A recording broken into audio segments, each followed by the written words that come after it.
Edmonton Sports Talk. My God, I loved it. My name's Jay Milne. #Blue. Our sports update deliverer, the Coop. I'm Zachary Kubish, and you're up today. You know what, Reid? You might be honest. All right, here's what's going on in the Nasty Cup.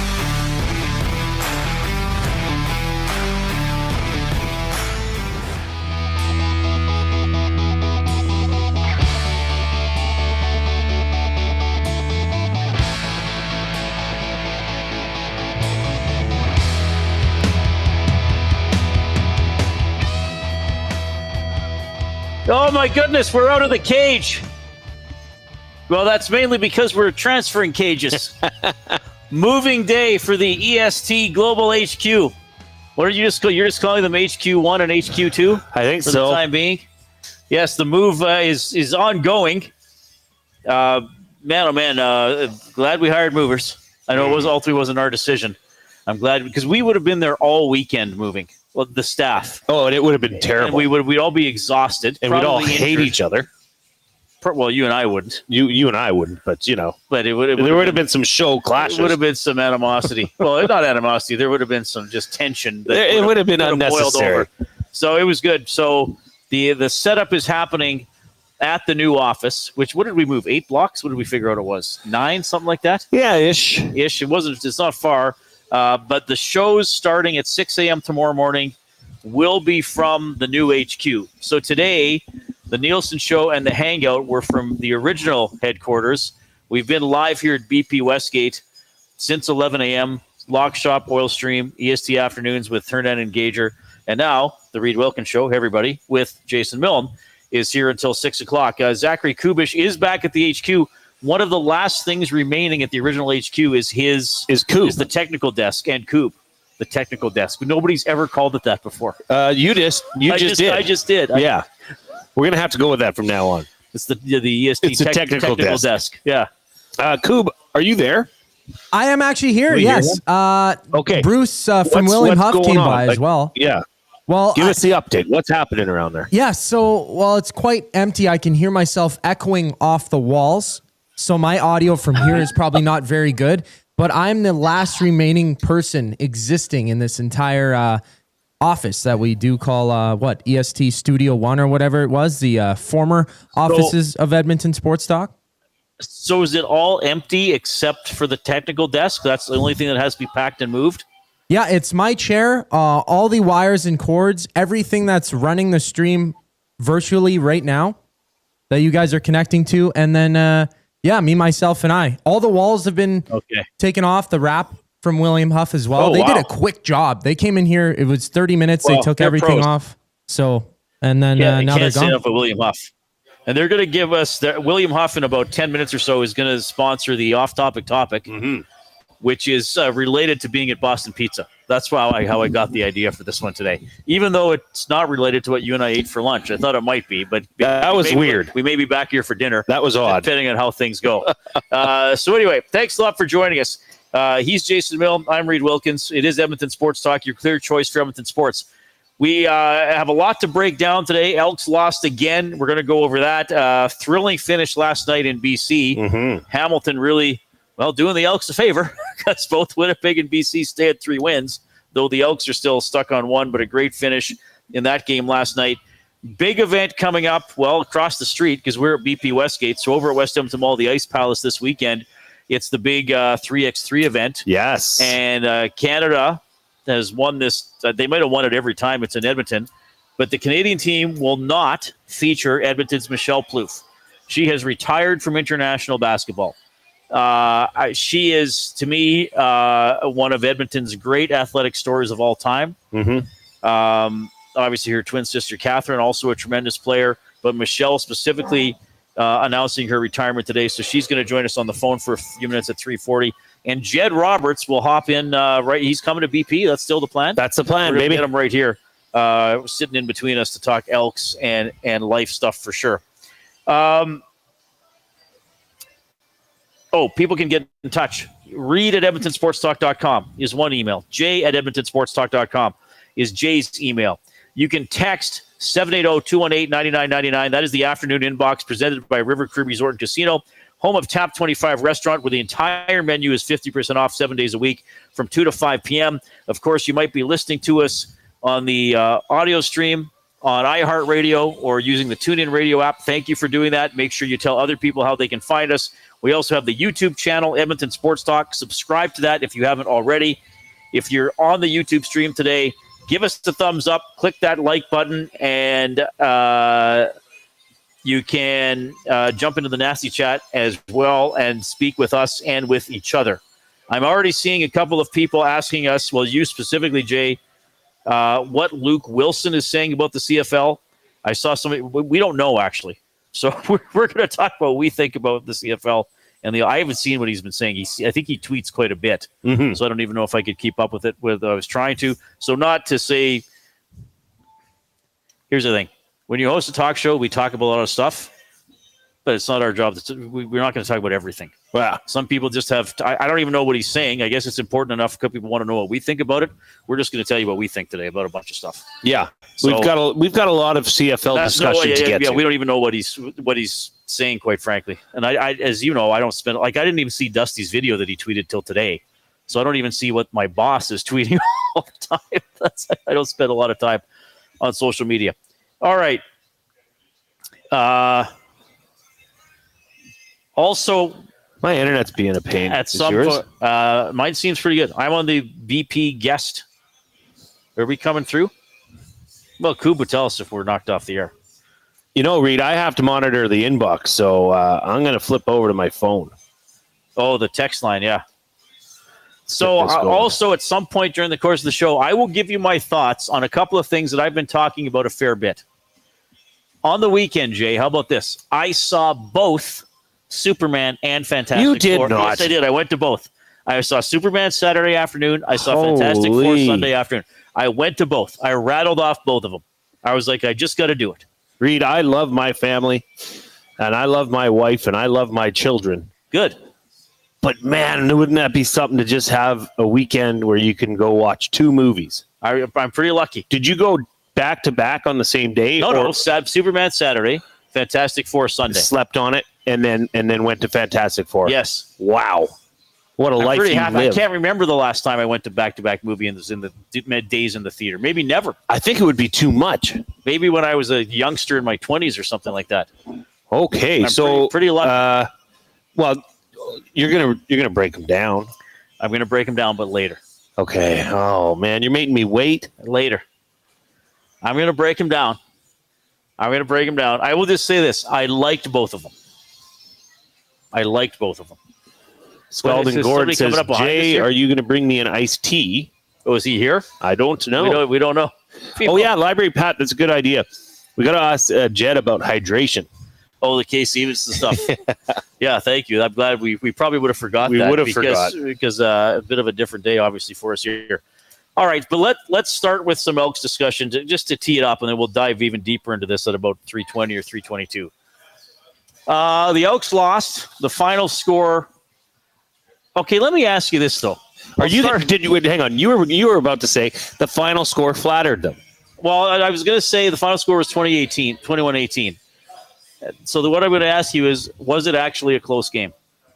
Yes, it was. Okay. Because although, there was some deficiencies on the defensive side, they held that Saskatchewan offense and they limited them pretty well. They were forcing a lot of 2-and-outs. Now, the question is, at the end of the game, was Saskatchewan just trying to run the ball, kill the clock? Right. And I have a time of day for that. But the defense played better. The defense played one of their best games of the year, albeit, in my opinion, nowhere near where it needs to be. Right. But yeah, I thought it was a good game. There was several chances where, the Elks could have done a lot more earlier in that game. Yep. To make up for making it a close game. But, look, it was a loss. You can take all the moral victories you want. Cody Fajardo, I think, showed this fan base what a good quarterback he is and what a good quarterback looks like in an offense that can move the ball down the field. Right. That being said, I don't know how should I say this? I really have an issue with the play calling right now offensively. There was just, other than the passing game, there was no rhythm to that offense. And by rhythm, I mean running the ball on any other run play other than a zone read. The zone read was not working, and it hasn't worked. Given that your right side of the offensive line was having a tough night, there's ways you can run around that. There's ways you can direct extra traffic or extra bodies towards that side. Like, have you seen a counter from this offense? No, I don't know if I would pick up on it, though, if I did. Like linemen moving and leading a runner up the hole. No. You know, sometimes they bring in that extra alignment, but for the most part, they seem to run away from it because it's a zone play. It was incredibly frustrating to watch that team struggle offensively because, in my opinion, a lot of that had to do with the lack of structure in the play calling. So let me ask you this, though.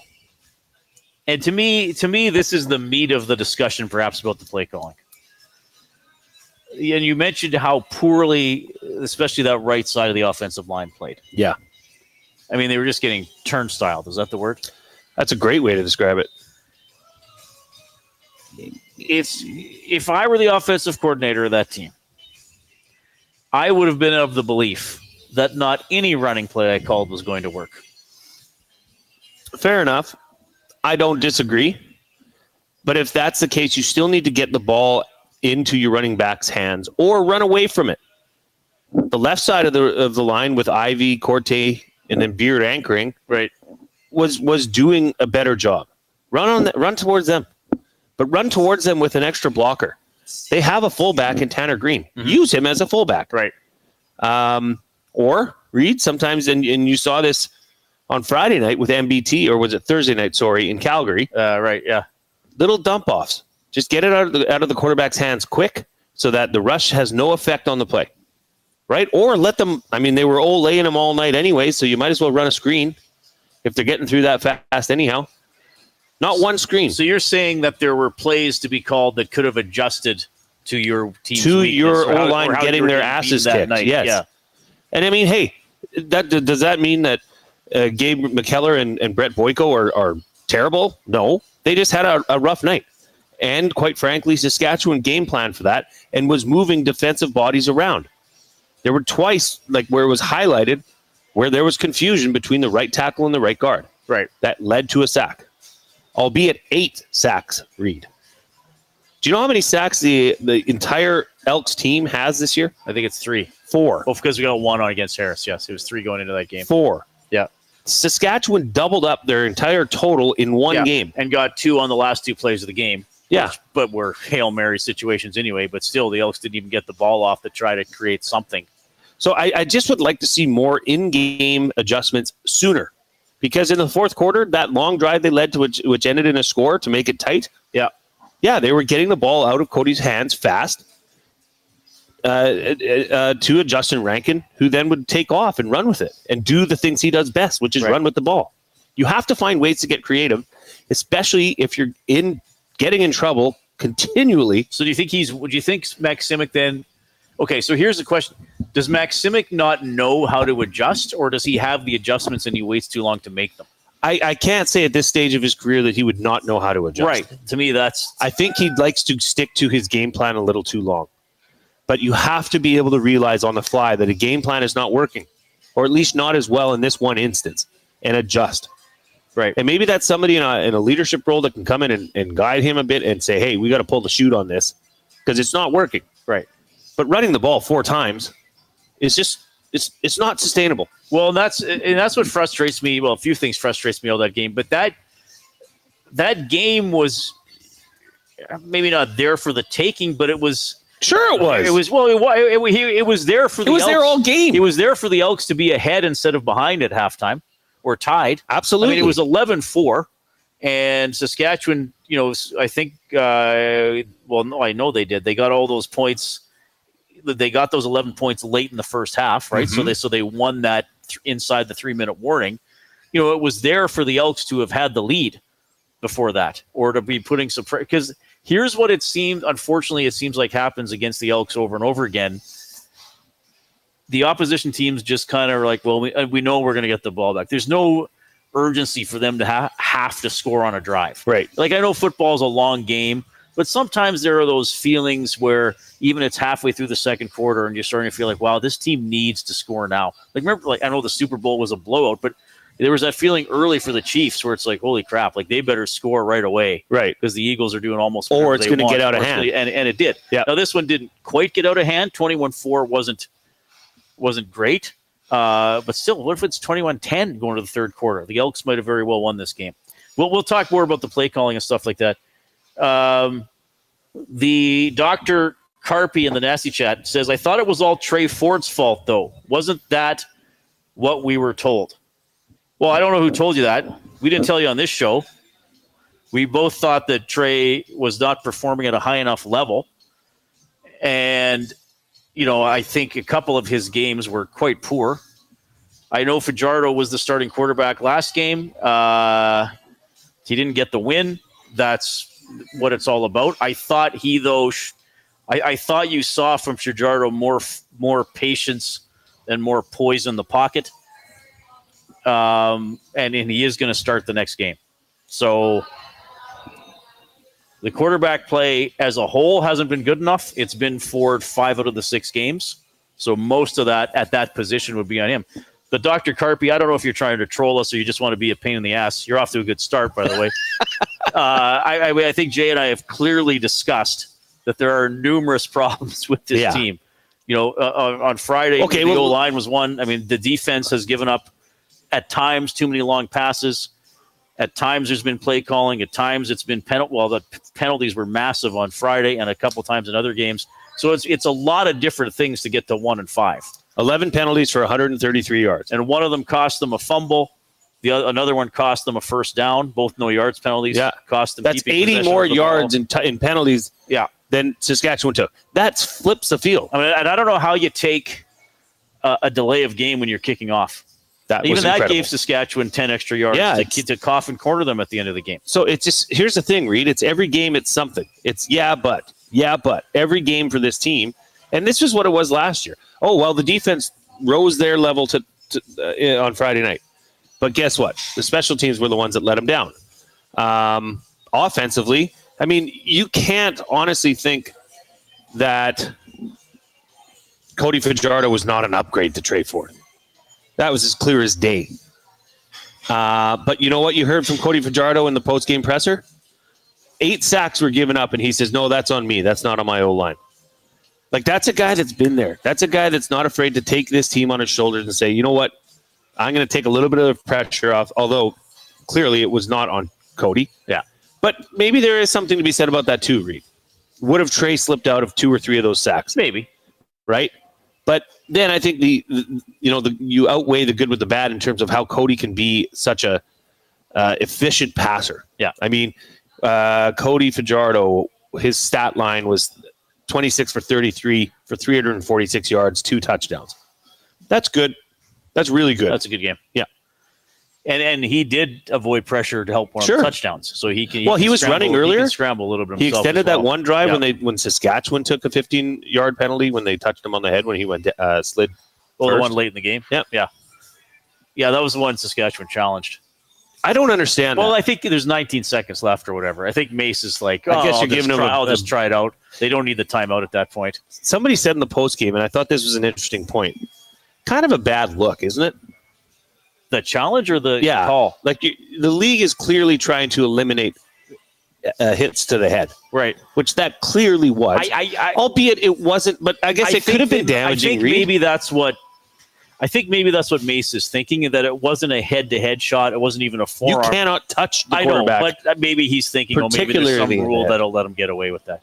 Because the guy did dive, and then like kind of his hip or his butt. But those are the ones. Those are the ones when you get your, it might just be a little bit of an arm or a forearm shiver that taps you on the head, but it sends your head into the turf, and that's where your head bouncing off the turf is what causes injury. Yeah. So I don't know. That was a weird challenge, but I understand if you want to give him a breather, I guess. Okay, off-topic topic here for William Huff. Since 1952, William Huff has provided industry-leading advertising solutions for thousands of valued clients. Their unparalleled customer service, combined with decades of industry expertise and a desire to make every job the very best it can be, is what they call the William Huff advantage. Visit their website at williamhuff.com or give them a shout, 780-454-4536. William Huff doing a great job with our old studio and now our new one as well. Oh, yeah, Bruce from William Huff. He's the man. He's the owner. Was there taking down the wall wraps. Yeah. And the stuff in the new HQ is eye-popping. It is spectacular. Mm-hmm. So we're at BP. Is it better than Superman? You're going to find out later on. Our off-topic topic is, what is the best pasta sauce and noodle combination? Ooh. What's the best pasta sauce? Now, here's the thing. Jay and I both wound up having individual pizzas for lunch. I thought maybe we'd get a pasta special or something, but we both decided to go with the pizza. But we're at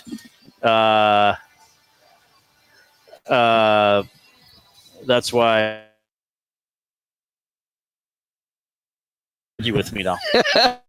The Dr. Kirby. You got the microphone. Taking blame in a loss isn't leadership. It's foolishly expected. The lack of results are still the same. Reid, I'm not here to be in an echo chamber with you. That's why I'm me. Yes, I'm not telling you you can't have an opinion. I'm saying you're misunderstanding what we said. We never solely blamed one person, Trey Ford, for the record.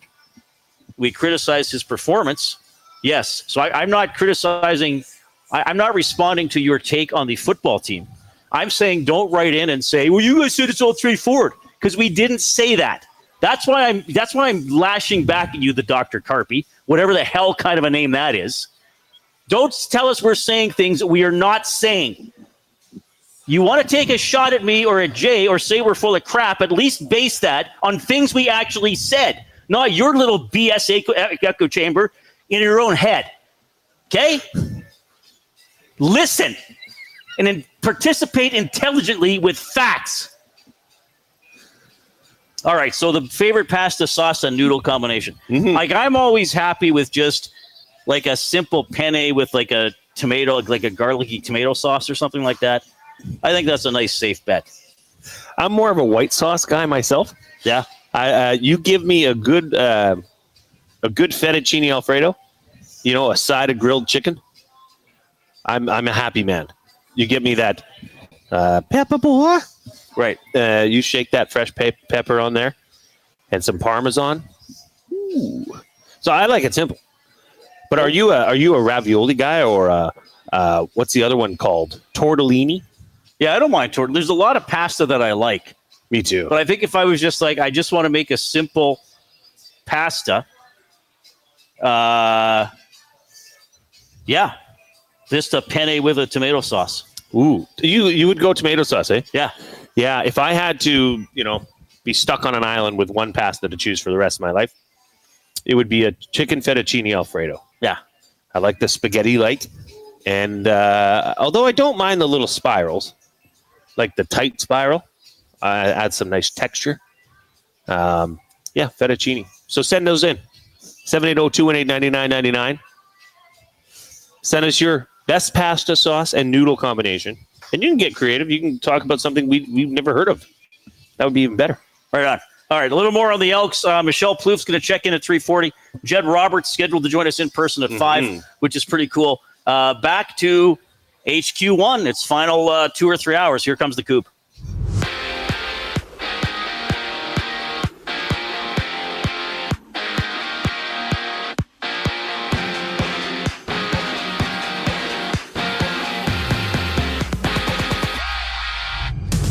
MLB action sees Toronto and Baltimore matching up for the first of 4 games. Jays holding first in the AL East and the league as well. They're up 5.5 games over the second place Yankees in the AL East. They took 3 of 4 games against the Tigers in their most recent set. First pitch tonight is at 4:35. Chris Bassett pitching for the Jays. Meanwhile, for the Tigers, they've acquired Chris Paddock and Randy Dobnak for Enrique Jimenez, and the Tigers do play tonight facing the D-backs. Afterwards, the Phillies take on the White Sox before the Rangers and Angels have a date. And multiple sources around the NFL are reporting that the Broncos and Cortland Sutton have agreed to a 4-year deal worth $92 million. And for the Bucks, Baker Mayfield's contract has been reworked. He will now make a guaranteed amount of $30 million in 2026. Closer to home, 3-time Olympian Michelle Plouffe has announced her retirement from international basketball. This sports update is brought to you by Clover Bar Feeds. Clover Bar Feeds has all the animal feed you'll need. Get top-notch service and selection from their family-owned business. Visit Clover Bar Feeds at 200 Portage Close in Sherwood Park or give them a call at 780-467-5014. We have a quick break before the show rolls on from BP's. I'm Zachary Kubish, and you're up to date. Two guys and a goalie. I think for McDavid, I have to go with Quicksilver. Quicksilver. Wow. Okay. Marvel character, runs extremely fast, can knock you out, can hit you when you least expect it or hurt you when you least expect it because you don't know he's coming, even though I guess teams know. But yeah, I had to do something speed related. Okay. So I'm going to do Quicksilver. Two guys and a goalie, presented by GS Construction. Tuesday and Thursday afternoons at noon, only on Edmonton Sports Talk, your clear choice for Edmonton sports. Win a trip to Osheaga with the Banquet in Aperol. We're sending one lucky guest to Montreal with flights, hotel, and 2 tickets to one of Canada's hottest music festivals. Enter by July 26. Details in store or on the Banquet app. Get real. Play hard. GCL Diesel has been serving oil country since 1972. From diesel cars to SUVs to pickups. From farm tractors to school buses to a big rig. From diesel generators to forklifts, GCL can test, troubleshoot, and repair all diesel fuel system components. Whether it's injectors, pumps, turbos, filters, or additive, GCL has the parts you need to keep your diesel running the way it should. For genuine diesel parts at wholesale prices, visit GCL Diesel in the West End or online at gcldiesel.com. GCL Diesel. Diesel understood. Summer in Edmonton means 3 things: warm weather, long nights, and plenty of sports. From the lake to the links, you can boost your summer fun with hundreds of casino games, live betting on your favorite sports teams, and access to popular lotteries. All in one app, anywhere in the province. Download the Play Alberta app today and deposit $20 or more with promo code YAG50 to claim a $50 free bet. That's promo code YAG50 for a $50 free bet on us. Redeemable once per Play Alberta account. Remember, if you gamble, please use your game sense. Tonight on Will It Store, 1 man, 6 bikes, and all the winter decorations still boxed up in the garage. Don't be that guy. Make space for summer with Sentinel Storage. Try 4 weeks free at sentinelstorage.ca.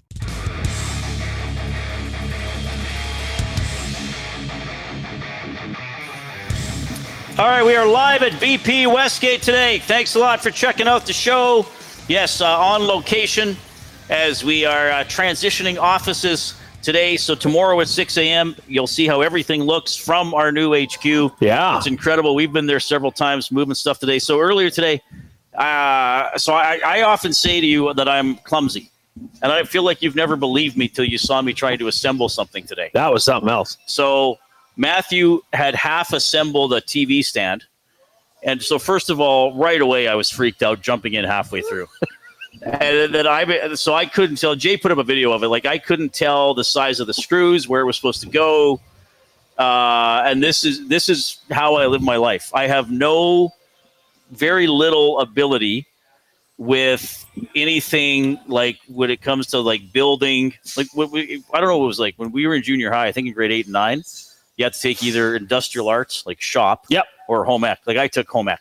Right. Like if I took industrial arts, I'd have no hands. Like I would have cut everything off. I would have broken bones everywhere. But we got it figured out. We did get it figured out with Belzy and who was helping me. Ben was helping me. Right.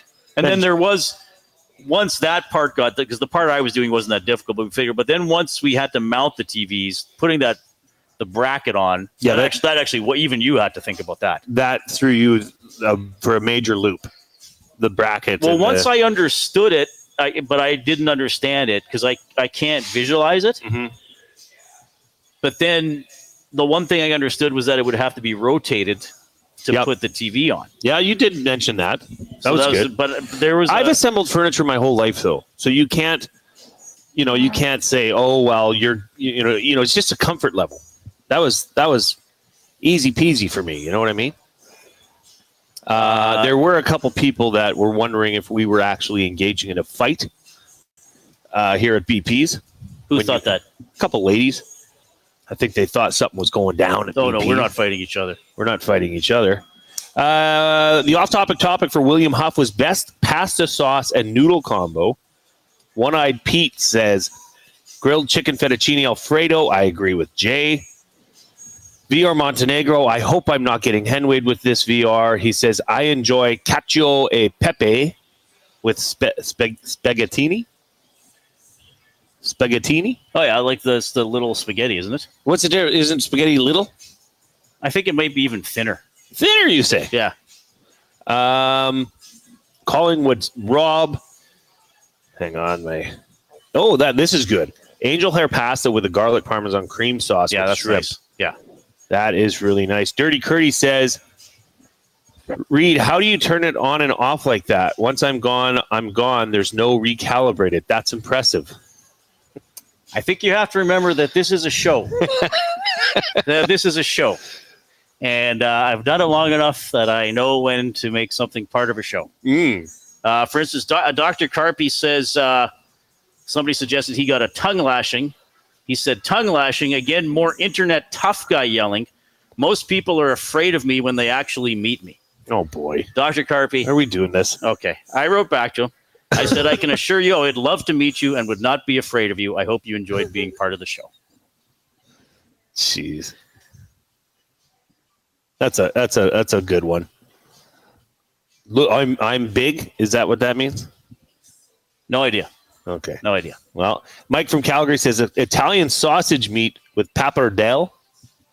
Pappardelle, I think. Pappardelle. Those are the bow ties, aren't they? Oh, is that it? I think so. Why wouldn't you just say bow tie pasta? Well, because they might not be. I could be wrong. Tube Sock says, I like pasta simply tossed in olive oil and garlic. Oh, no, the pappardelle. Is that like a thick noodle? Yeah, it's more like this thicker noodle. Yeah, I like a. It's a broad, it's a broad flat noodle. Yeah. Okay. Okay. Anyway, and Mex Bezzozu had one. Oh, there's actually been a lot coming. He said Perry's in Noki at Bundock. Oh yes, good. Parisian. Parisian. He also said, I'm going to be a contrarian and say hand-pulled noodles in Sichuan pepper chili oil. That sounds that's spicy. the one. Yeah, that sounds pretty. Sometimes, honestly, for me, a bit of a comfort food is just spaghetti and just drizzle on some olive oil and put Parmesan on it. Yeah. That's something good. simple like that. Olive oil is underrated as a condiment. I agree. It's actually, in the right instance, like, is there anything better? And you can say yes, obviously. But for me, if you have the right focaccia and you make the olive and oil and vinegar, and you dip your bread in the oil and balsamic, sign me up. All right, 780-218-9999 is the River Cree Resort and Casino inbox. All right, a little bit more here on the Elks, and we're going to have Jed Roberts joining us here. So, all right, so we talked about the offense, the play calling, possible adjustments. We talked about Fajardo. Would you say, how would you characterize that performance by the defense? I mean, they lost again, so you're always left saying, well, they didn't do enough. But how would you characterize that performance by the defense? I liked it. I didn't like the touchdown to make it 21-4. Okay, that was in the red zone, and they went to that blitz package again, where they're leaving all their secondary in man one-on-one coverage. It was a pitch and a catch play. Like, you simply can't cover that because so in zero, there's no safety help in the middle of the field, which means every defensive back has to take an inside shade. Okay, they have to cover the inside of the field. There's no way that receiver is going to catch anything on the inside. Okay, that's what you're supposed to do. But what's that open up? The outside. Right. That means you're exposed to the outside. That was just too easy. Right. And look, the blitzes haven't exactly been getting home, Reid. Right? I thought the Elks 4-man pressure was fine. They were disrupting Trevor Harris early in the game. That's why they only put up 11 points in the first half. I just don't know why you need to go to that blitz scheme, especially in the red zone. Keep it simple. Put your players in position to succeed, which had been happening earlier in the evening. But I just thought that was a real, if you hold them to 3 there, that's a different ball game. I thought the defense played pretty well. I would agree. I mean, it's just, again, as the game goes on, it's more and more desperate that the defense has to be nearly perfect for them to win a game.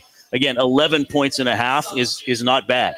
21 points in a game is not bad. It's kind of in that threshold. You should win a game. Win most of the time. Yeah. Like if you told the coach, okay, your defense is going to give up exactly 21 points in every game, they'd probably take it. They'd probably say, okay, we got to get 3 touchdowns and and a field goal. Assume you've won the game. Right. And even Ouellette had 15 carries for 62 yards. He had a 17-yard run, which he didn't get until late in the game. That's right. So good for him. He got it. But it's not as if Ouellette was gouging. I mean, Emelis, who was on the show last week, had a big game. I mean, yes, the defense could have done better when you lose, but it wasn't just a constant barrage of Saskatchewan like the previous week where it seemed like BC or the previous game.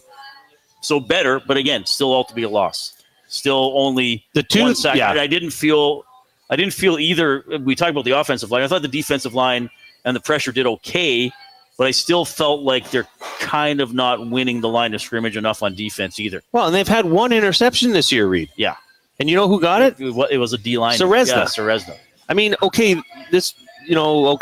Tyrell Ford doesn't get thrown into that often. He got burnt pretty bad on one play that was a pretty routine play. Right.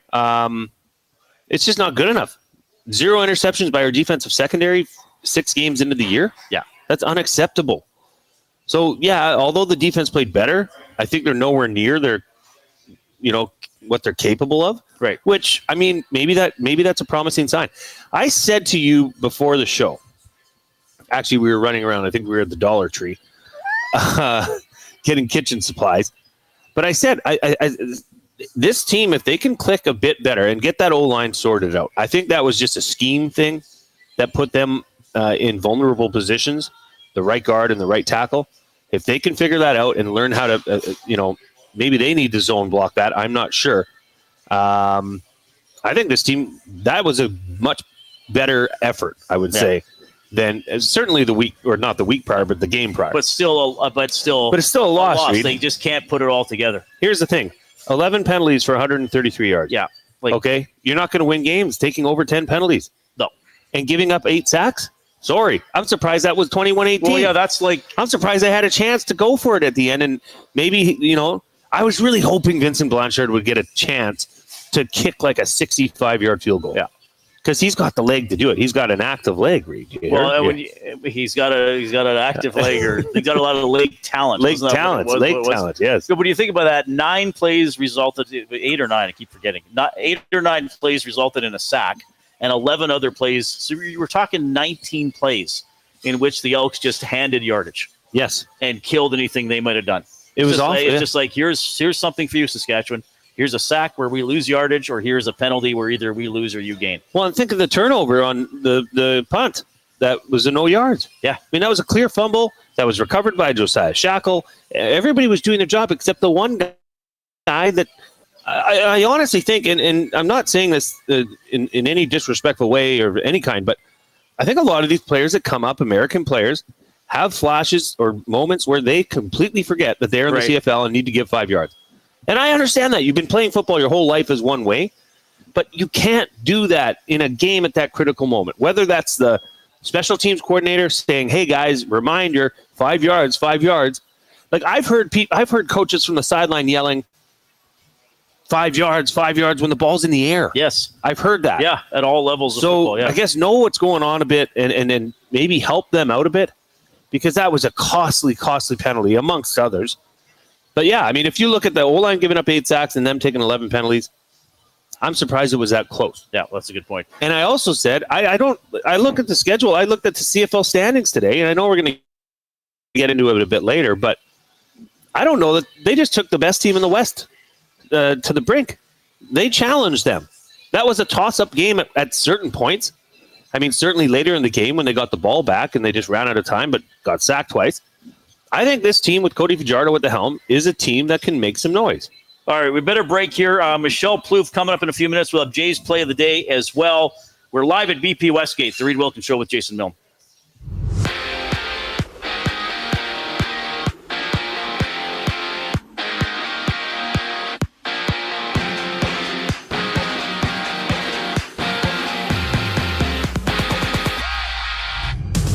Out East, Toronto visits Baltimore to open up a 4-game series. Chris Bassett gets the ball for the Jays, having first pitch just after 4:30. And MLB.com's Keegan Matheson has reported that Toronto's Dalton Varsho is to play a couple more games at AAA before rejoining the team after their current road trip. Around the lead, the Yankees battle the Rays. The Tigers and D-backs go toe-to-toe before the Nationals face the Astros. And Detroit made a move acquiring Minnesota veteran Chris Paddock and Randy Dobnak for Enrique Jimenez. Down south, it's being reported that the Broncos and Cortland Sutton have agreed to a 4-year contract extension worth $92 million total, locking him up through 2030. From Florida, Baker Mayfield's contract with the Bucs has been reworked, seeing him being given a guaranteed amount of $30 million for 2026. Back home, three-time Olympian Michelle Plouffe has announced her retirement from international basketball at the age of 33. This sports update is brought to you by Windsor Plywood Leduc, locally owned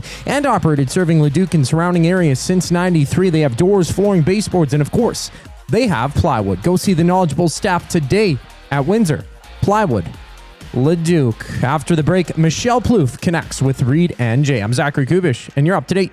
The Oil Stream. Yes, goaltending needed to be better. Again, Senior Boots, you're not listening. We're not sitting here saying they got there because of goaltending, but goaltending was a part of, they had back-to-back shutouts. Hey, yeah, one guy had 3 shutouts in 4 games. The other guy went 7-0 until the Cup final when he started his first game and lost. You can't say despite of goaltending. Yes. Goaltending won him some games. The Oil Stream, presented by Boston Pizza. Monday, Wednesday, and Friday afternoons at noon. Only on Edmonton Sports Talk. Your clear choice for Edmonton sports. Gallo LLP is an Alberta-based accounting firm with expert chartered professional accountants in both our Edmonton and Sherwood Park accounting firms. Our experienced and innovative accountants provide financial advice that saves our clients money. Simply put, we help our clients protect their assets and grow their businesses. At Gallo LLP, they go beyond the numbers to ensure the continued success of your business. Reach out to Preet or John to discuss how they can help your business grow. Visit gallollp.ca today and see how they can help you take your business to the next level. Do you have pets? Horses, chickens? Did the place you used to get your feed recently close down? Have no fear. Clover Bar Feeds is here. Whether it's dogs, cats, horses, or chickens, Clover Bar Feeds has you covered. Offering a large variety of food and feed, you can trust the experts at Clover Bar Feeds. They've been family owned and operated for over 60 years. This means you can expect nothing less than top-notch service and selection. Come visit them at 200 Portage Close in Sherwood Park or visit them online at cloverbarfeeds.com. Everyone knows when you need a truck now, you call Dawn. That's right. You call us, Frontier Cartage, when you need driver coverage or have a truck that's down. You call Dawn from Frontier Cartage. When you've got way more freight to move than you thought. You call Dawn from Frontier Cartage. When you need a truck that's available and ready to start anytime you need. You call Dawn at Frontier Cartage, 587-222-5826. 587-222-5826. Looking for quality building materials and friendly advice? Visit us at Windsor Plywood Leduc, family owned and locally run since 1993. From interior materials for doors, flooring, baseboards, and all the finishing touches to all you need for your outdoor projects like cedar lumber for decks and fences, plus all the plywood you'd need. Our full-time on-staff carpenter can help with anything odd-sized or custom, and from domestic hardwoods to exotic selections, we've got you covered. And if we don't have it, we'll track it down for you. Windsor Plywood Leduc. We're the experts you need to know.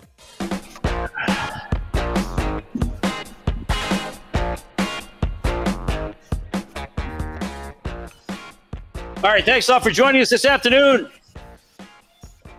Reid Wilkins, Jason Milne at BP Westgate as the move continues into our new office, not too far from here, just up 170th from here. So we're getting ready to broadcast from there full-time tomorrow. Now, across the street from here, West Edmonton Mall at the Ice Palace on, what are we looking at? From July 31st to August 3rd. So that what some people would call Thursday through Sunday. It's the FIBA 3x3 World Tour and Women's Series.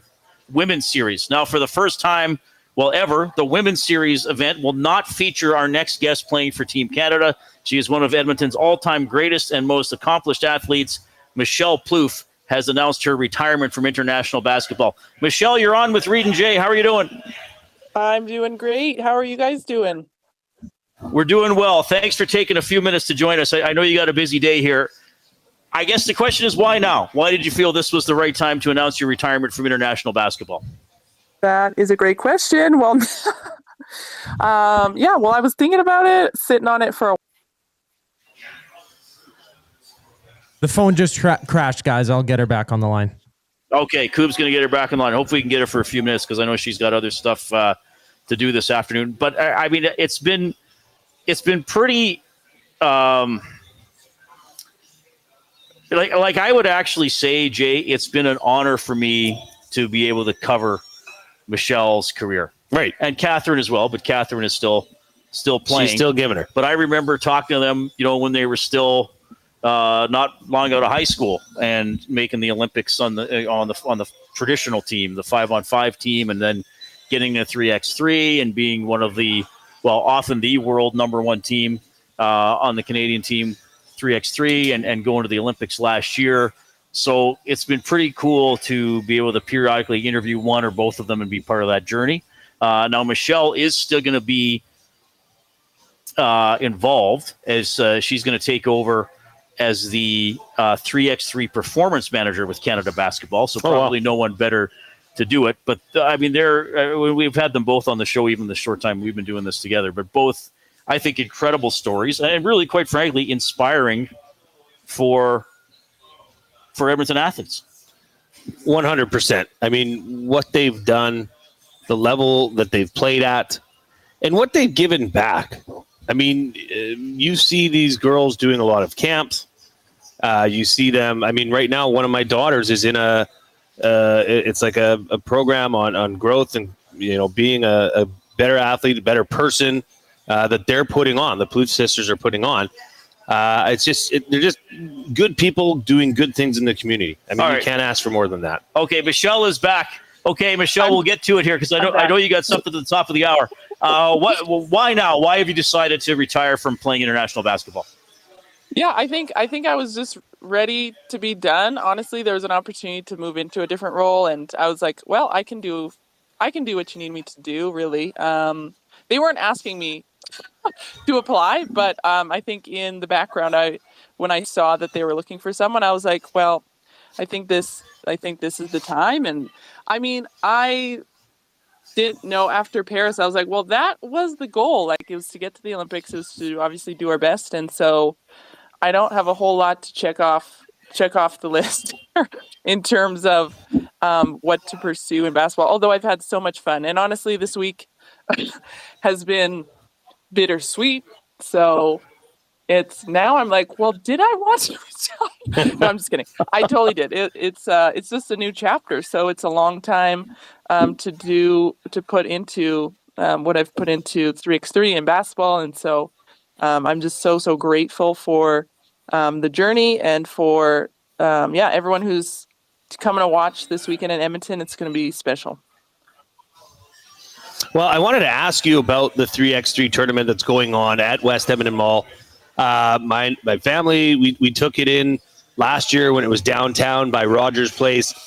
For those listening, for those watching that haven't yet found it or decided to just commit to it and go to it for a weekend, tell everybody what they're missing. Because for us, it was, oh gosh, you're right on top of everybody. It's a fast-paced game. But in your words, in your opinion, just how awesome is 3x3? Oh, yeah. I can't even put into words, but it is the most fun basketball to watch. I will say that. It is intense. It's fast. There's a lot of action. The environment is just so much different than a 5-on-5 game. It's hard to describe. It's like trying to describe a concert. You just have to be there. So everyone just has to come and check it out. It's going to be in West Ed Mall, which is going to be totally different from where we were the last couple of years. But I'm totally looking forward to that environment of just being in the mall, multi-leveled viewers, from different levels of the mall, just peering over and watching the games. Super accessible. A lot of action over the weekend. There's going to be a lot of action. You can watch 3 games in like an hour. So definitely come check it out. What are you going to miss most about playing, Michelle? Oh, goodness gracious. That is a good question. I'll definitely miss playing with Catherine the most. And just the people, the fun. It was just so fun. definitely the people, and kind of just laying it out on the line for like a game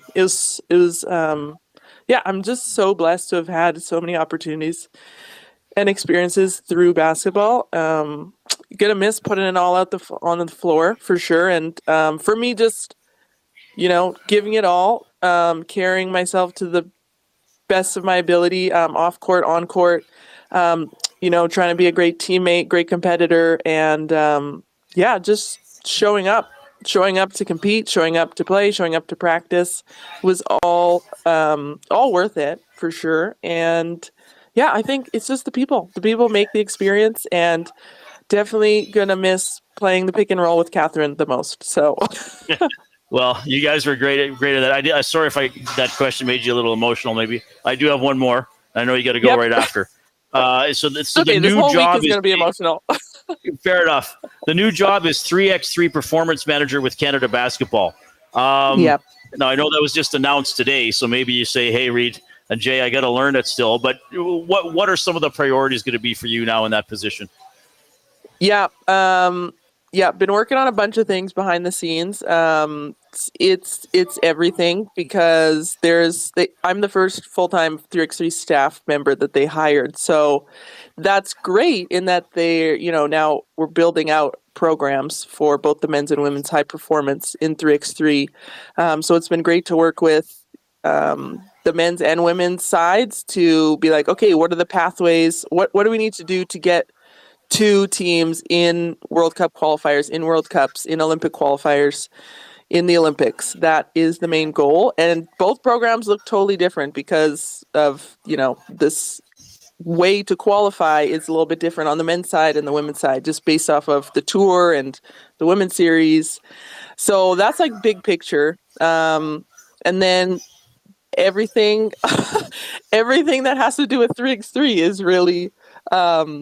is really what I have my fingerprints on right now. So it's like prepping teams to go to, we just had the under 23 Nations League competing in Chile this past week, both the men's and the women's. So it was prepping the teams, prepping the coaches, just trying to get more people involved and, find the right people that fit the culture, fit what we've created and built really with 3x3 the last number of years, in terms of what's the fabric, what's the identity of the people in terms of character. And so I think that's going to be the bedrock on which we build the program on, is just having great people involved. And so I'm excited about who we've had on this summer already, and just getting more people involved from a staff standpoint, prepping coaches, building the program up that way, and then also just as many players as possible. I love 3x3, and I want as many players to play as possible.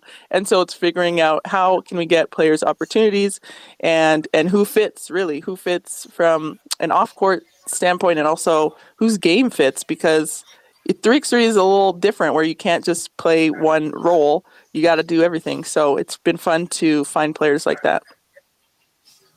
Well, Michelle, you're a great person who's been involved with 3x3. It's been incredible for me to interview you and Catherine over the years. Rip City Step in the Nasty Chest, Michelle Plouffe, you made Canada and Edmonton proud. I think a lot of people feel that way. I know this isn't the last time we're going to talk. No way. It is a bit of a chapter transition, though. So congratulations and all the best. Thanks, guys. Thanks for having me. Michelle Plouffe checking in. So Edmontonian retiring from playing international basketball, will still be involved as the 3x3 performance manager with Canada Basketball. In the press release, Basketball Canada pointing out the very program that she helped build. Yeah. Because when this 3x3 started, it was a lot of it. What? Yeah. What? Olympics? What is this? And then now it's like, hey, pretty cool. I got to read this quote on the Basketball Canada website from Michael Bartlett. He's the president and CEO of Canada Basketball. Michelle's legacy will not be measured solely by the number of medals she won on the court. It's as important to recognize the culture she helped build for our 3x3 program off the court. She led with humility, but also with an unquestionable drive to make herself and her teammates better in their efforts to represent Canada around the world. And you'd be hard-pressed to find a lot of Canadian athletes who have accomplished what Michelle has. So incredible career, and now she's going to be helping those next generations, which is awesome. It just shows you what she's all about. Oh, that family, the sisters do a lot more for local athletics and local athletes, especially young girls. I mean, they've been through it. They've done that for a long time, so they know what it takes to get to those levels and to push yourself, but yet still remain humble and be somebody that helps the community and is good in the community. They do so much for basketball. I think this role is going to be very, very fitting for her. All right. And I'll be going to check out the 3x3 on the weekend. I believe Paul Sir is going to be on with Dusty and Eric tomorrow. Right on. Talk a little bit about that. So that's going to be a lot of fun. I don't have the jingles. Well, we'll have those again at the office tomorrow because we're on location. Jingles like the dog? Jay. How does it go? It's Jay. It's Jay. Yeah. It's play. Oh, got it. It's today. It's Jay's play of the day. It's Jay's play of the day. Jay's play of the day. I didn't realize Coob had it for Play Alberta. It's time to turn up the fun with the all-new Play Alberta app, your digital destination for casino, live dealers, lottery, instants, and, of course, sports betting. Well, that was better than us singing it. That's for sure. That was much better. So it's Monday, so it's quiet in a lot of football fronts. That's for sure. So I'm going to be going back to the WNBA. It has served us well thus far. Put together a little parlay, Reid. Do you know what a parlay is? That's more than one bet. That's right. You can parlay many different things together, but I like, if I'm parlaying it, it's a simple, concise parlay. So I've got the Seattle Storm to win by 11 points or more. Okay. And then I've got the Dallas Wings to cover. So Dallas +8 against New York. Dallas is playing New York. New York has struggled recently. So Seattle Storm -11, Dallas Wings +8. That was regularly 230 plus 235. They've boosted it to +250. So that's a good little sprinkler. We've talked about sprinklers. You don't have to, invest a lot. You just put in a little bit, and it's good bang for your buck, +250. So that's Jay's Play of the Day. If you want to head over to playalberta.ca, click on sports, click on EST specials, and you'll see all the different specials in there. There's some Toronto Blue Jays. There's still a Ravens play coming. The Blue Jays one you'd have to get on to because that closes down at 4:30. All right. But head on over to EST specials at playalberta.ca and check out Jay's Play of the Day.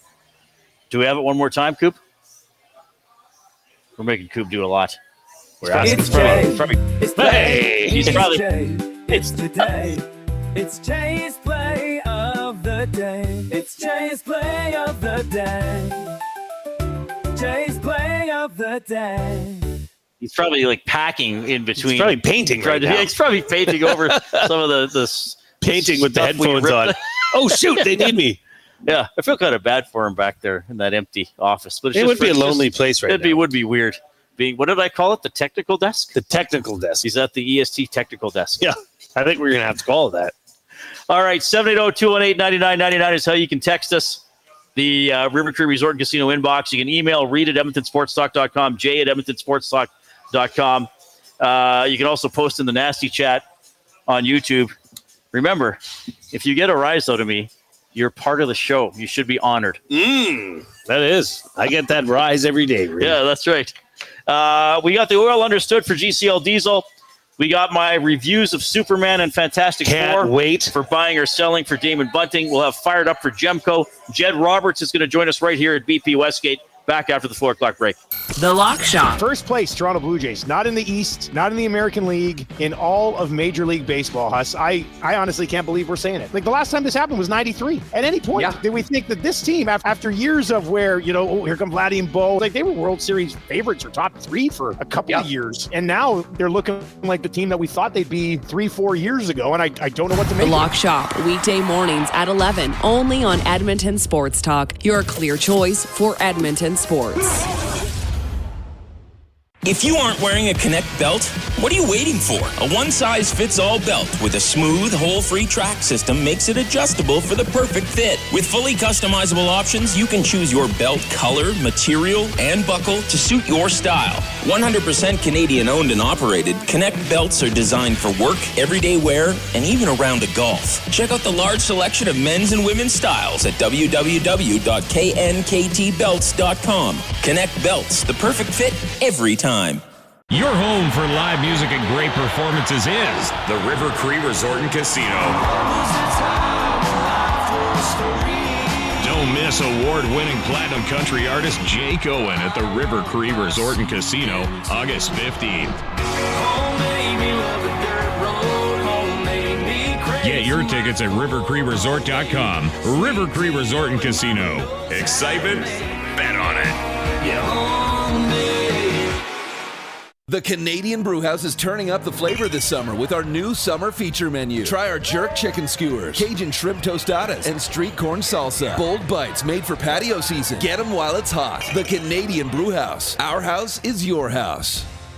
You've heard the name, but what does it mean? For over 66 years, William Huff Advertising has supplied signage from screen printing to digital to LED with design, production, and install in-house. It's a one-stop shop for all your signage needs. Edmonton owned and operated, William Huff has been trusted by the biggest companies and teams in the City of Champions and many others across the country to do the job. If you're looking for a way to get the word out about your company or event, they are the answer. Go to www.williamhuff.com. Their results speak for themselves.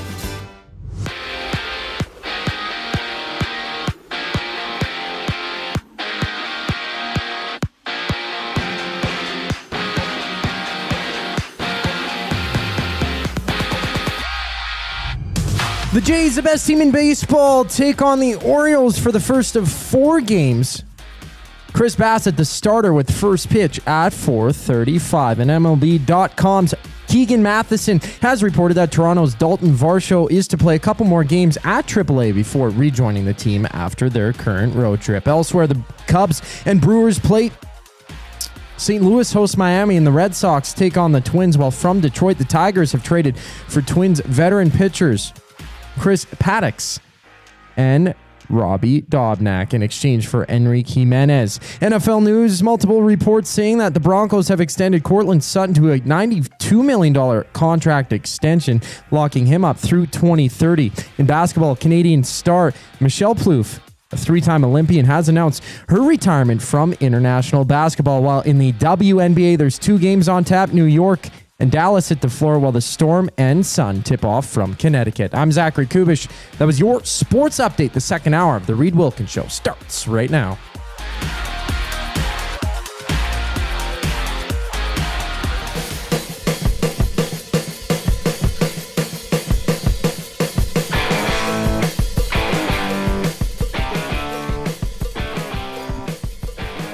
All right, we're at BP Westgate for the Reid Wilkins Show with Jason Milne. So it is a mobile edition of the Banquet Studio. The Banquet Summer Feature Menu is here. Bacon-wrapped pickles, spicy Korean noodle bowls, and cocktails like the Pink Lady and Blueberry Hibiscus Smash. Try it out at the Banquet.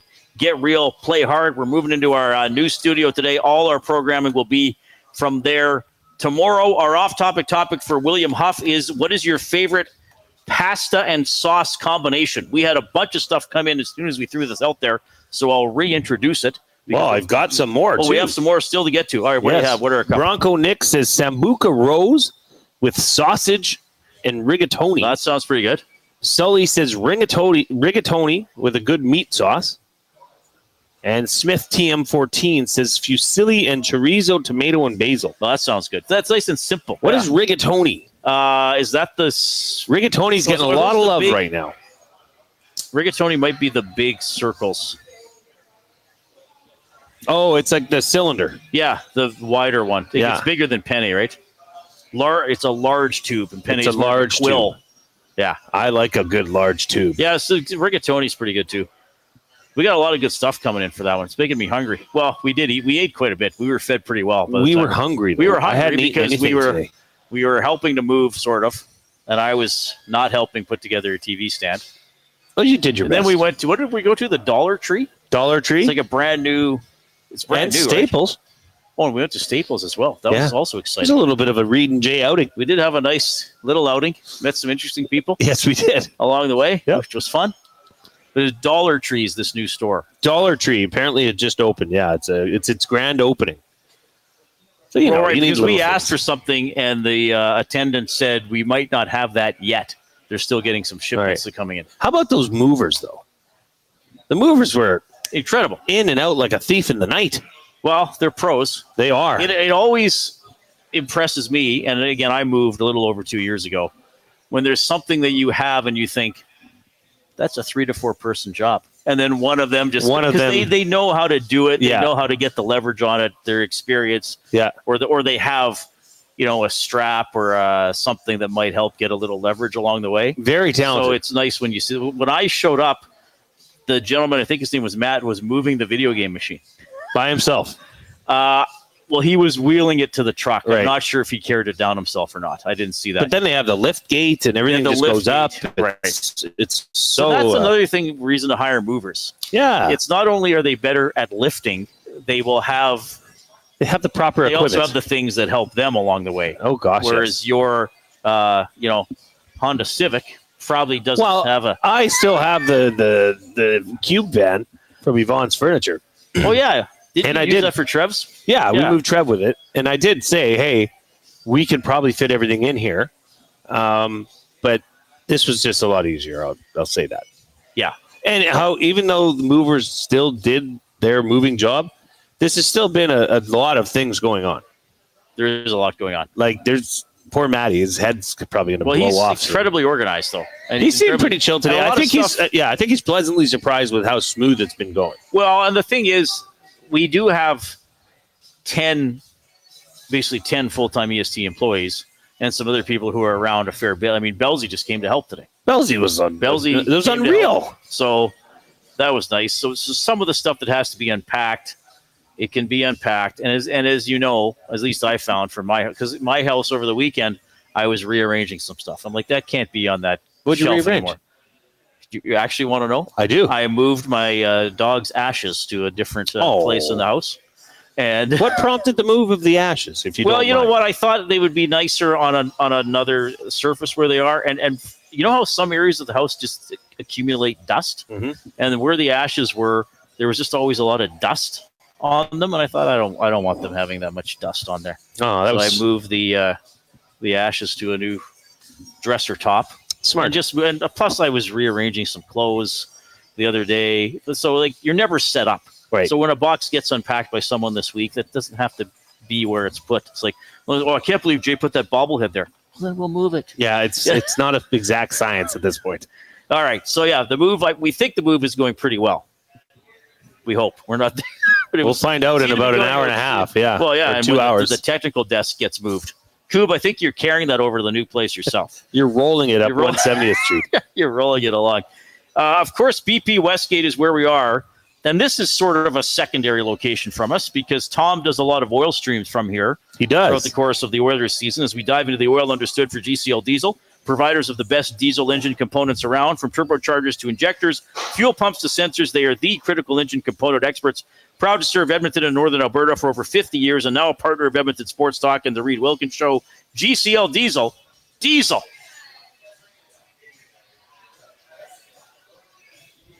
Understood. Okay.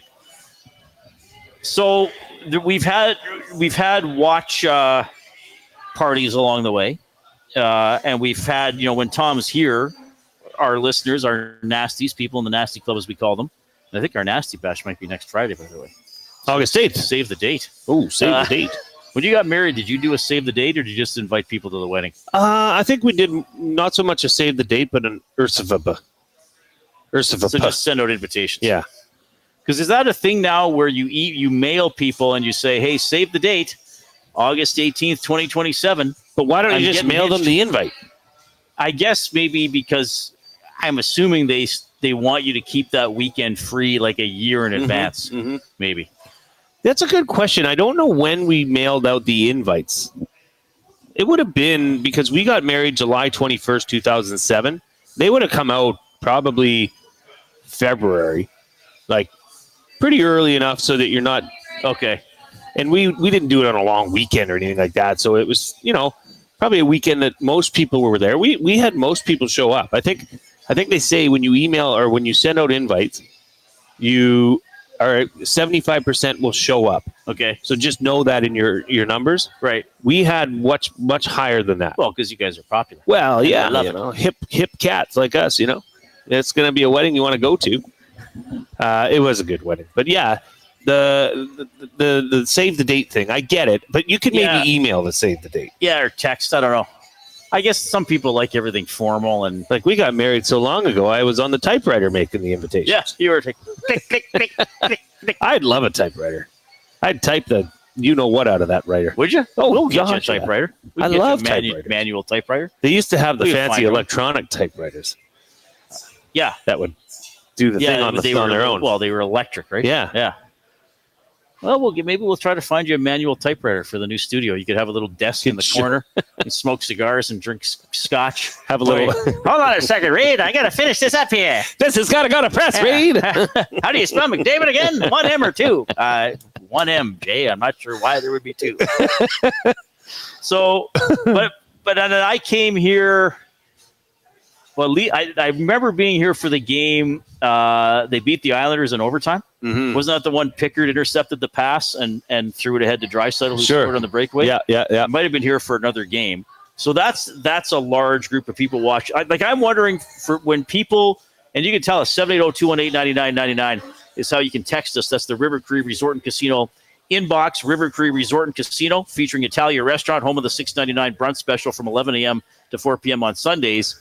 When you watch your favorite team, I guess in this case we'll use Oilers, do you like to be alone with a small group of people, like 1 to 3 other people?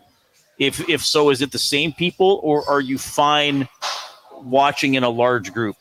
My preference is that I would prefer to be just with a couple people, because I just want to focus on the game. I don't want to be dragged into a conversation. For me now, it's hard for me to totally answer this, because watching an Oilers game, and to some extent the Elks, it's part of my job, right? So it was kind of different for me to be here in that circumstance. But I would say generally, if I was watching an Oilers road, like I still, as you know, I still take notes for the road games. Mm-hmm. So I treat it differently than a lot of people. So I'd want to know, well, and you can tell me too, obviously, like when you're watching your favorite team, could you come to a place like BP Westgate and be with 100 other people? I'd prefer not to. You would prefer not to? Yes. If I'm being completely honest, I'd rather just be at home with my wife or maybe a couple close friends. But when you say a couple people, they have to be the right people. Right. They have to be in the same mindset as you. Right. I'm not here to converse with you. I'm not here to I'm not here to carry on a conversation, quite frankly. If the conversation is about that last play that happened, sure. But I'm not here to know about your child's basketball camp.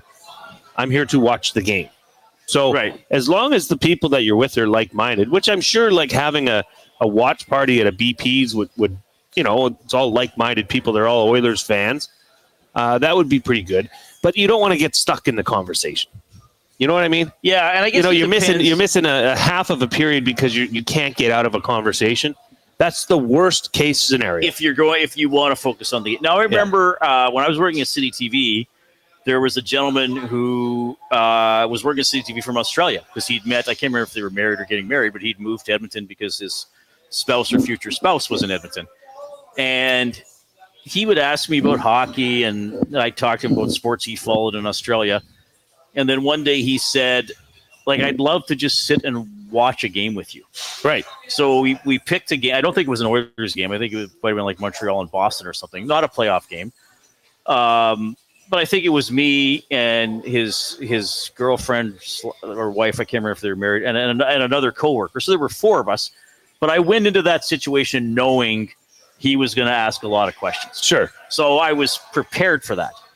If I went out with 5 people, say I actually had a friend and they took me somewhere and they said, and then I was seated somewhere in a place like this, like you got a friend here. Like say you and April said, hey, why don't we go out and meet a couple other people for the game? And then we sat down and you or April said to me, oh, this is Tony from Australia, Reid. Can you sit with him during the game and take care of it? I'd be like, what? Yeah, I wouldn't do that. No, that in that case, I'd be thrown off. In that case, I'd be like, I would probably try to be. Well, maybe I wouldn't, judge it by how I acted earlier in the show. But I wouldn't. I guess I'd have to be prepared for a situation. And I guess in my situation, and now your situation, it would almost be like, oh, I have to work? Yeah, right. Right? Well, just to, for when we watch Elks games, Matt and I don't talk to each other. We just sit there and take our own notes. Yeah, exactly. And we're focused on the game. There'll be times when we're talking about something or there's a critical play or a call and like, well, why didn't they challenge us or why didn't? But in general, it's not like him and I are sitting around having beers, shooting the you-know-what. Right. We have to watch the game so you can break it down after. Yeah. Right? So, settings like this would be tough to do that. Now, if it's a game that you're not involved with, like let's say you want to go watch a Seahawks game at, I don't know, Banquet Bar downtown. Right. That's more of, I think, a fun atmosphere because you don't have to cover it. Right. Right. So you might be then you'd be okay with having a larger group of people there. Yeah. I mean, I go out for Monday Night Football sometimes. Oh, that's funny. I've never received the invite. Well, remember, it's not me organizing it. Oh, sure. Nothing to do with you, hey? One of the 5 guys that goes. But I'd be that guy. Yeah. Hey, guys, I got Jay really wants to come. Yeah. I'd probably replace you. And I tell them he knows nothing about football. He's never played it. Yeah, and I did. That would be a fun bit. We should video it. Yeah, that would be. but that's like there are sometimes if it's not a close game or when I'm like I'll just catch up with my buddies. Yeah, and you're barely watching the game. So I guess, but again, we're talking about your favorite team, a game you're into, or in this case, a game we know we're going to have to talk about for the next day. Yeah, I probably prefer as few people around me as possible. Is there any talk in the press box? Like obviously there is some, but like if there's whoever you're sitting beside, let's say you're sitting beside Maddie even. Right, because oftentimes you will sit beside Matt or Tom. Right. Is there ever like that was an odd call, or maybe they'll challenge that? A little stuff? bit, but at most you're next to one person. Right. Because sometimes you might have a person, so it's not like you're around a table. You're at that long whatever it is that takes up the whole length of the arena. Yeah. So at most you have one person next. At most you'd have 2 people next to you. Sometimes you could have none. Sometimes the space might be spaced out, but yeah, you'll talk to somebody during a stoppage, or if there's a challenge or a funny play, you might say, "Oh, what did you think?" Or like, "Didn't he touch the puck?" or something like that. Yeah, but it's still all geared toward information about the game for the most part. I wonder. I don't think we'd be far off in saying that for the most part, you like to watch a game with a smaller group. Yes, as opposed to a larger group, right? Yes, I say even working or socially, I would be like that. Yeah. Like if there's a Super Bowl event, no, we did it for work, which was cool. But if somebody was like, okay, just let's go to a place with 400 people to watch the Super Bowl, or we can stay home and watch it, I would probably. I'm staying home because I would just want to concentrate. Now work is different, and we like doing the work stuff. But like next week at the Nasty Bash, we're doing the Green and Gold kickoff show from there. Yes, watching the game with all you hooligans. And then doing the post game, right? So it's going to be that'll be fun. Yeah. But that's also probably something that will happen once a year. Well, it's unique. If you have to do every game like that, it's unique too because it's like a large version of your family. True, because everybody that comes to these, it's a hey, how you been? You're and plus in that situation, I would guess most, if not all, of the people will be interested in the game. Yeah, so I would say if the Elks are down 3 points with a minute 10 left and have a 3rd and 3 from their own 47, nobody's going to be like, "Oh, Jay, I heard you talking about your kid going to a basketball camp." Well, you never know, Reid. Well, you'd hope so. Yeah, you'd hope so. But that is fun. I'm really looking forward to the Nasty Bash. That's going to be fun. So that's a week from. That's on the 8th, right? Yeah. So what? 10, 12 days? 11 days? So the move is today. 12 days. 11 days. Now I'm off Friday. This Friday. You and Awana. Yeah. Monday is the holiday, so I have a big 4-day weekend. Well, how much am I going to sleep, eh? Next Monday's the holiday?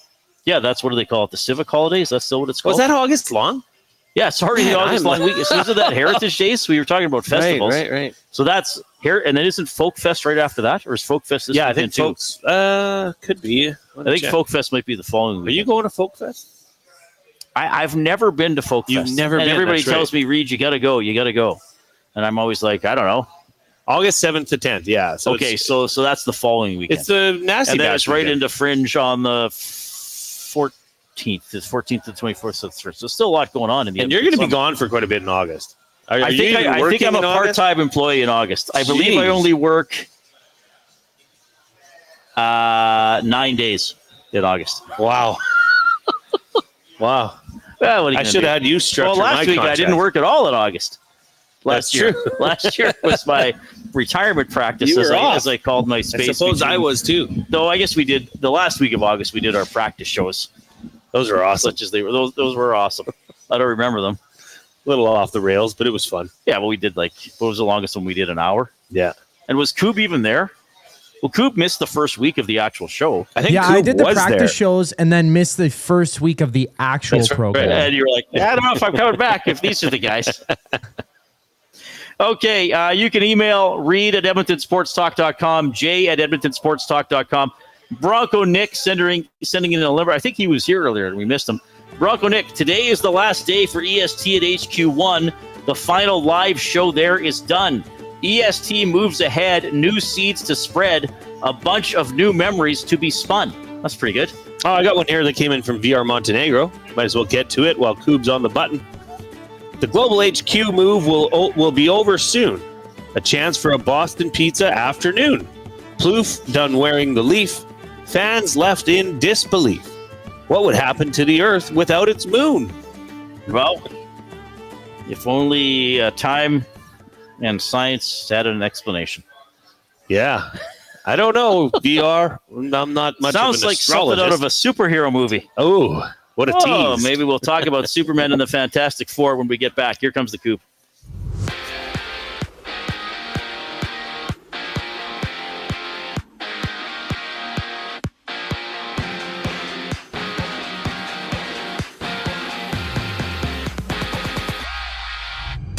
The Jays open up a 4-game series with the Orioles just after 4:30. Chris Bassett on the hill for Toronto. Meanwhile, MLB.com's Keegan Matheson has reported that Dalton Varsho of the Jays will rejoin the team after their current road trip, as he's expected to play a couple more games at AAA.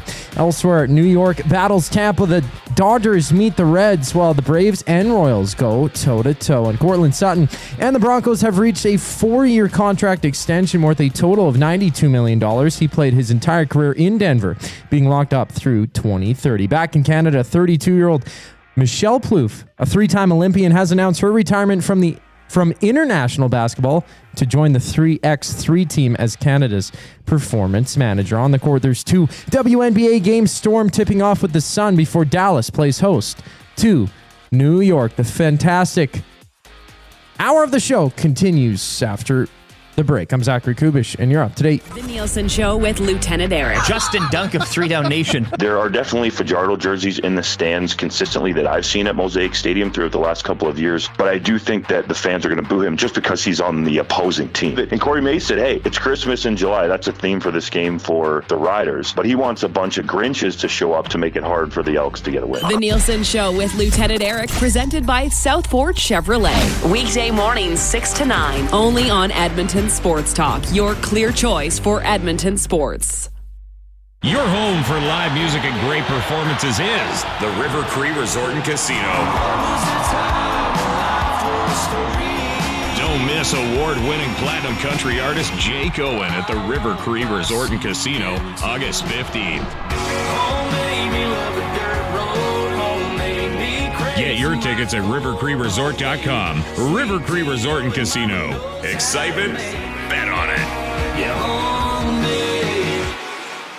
Since 1952, William Huff has been the heartbeat of Edmonton's advertising world. From humble beginnings to a citywide powerhouse, we've been the go-to for signage from print to design and installation. Partnering with Edmonton's top sports franchises and major events, we've helped shape the city's global reputation. Our secret? Unmatched customer service, decades of experience, and a passion for excellence we call the William Huff Advantage. Visit us online at williamhuff.com.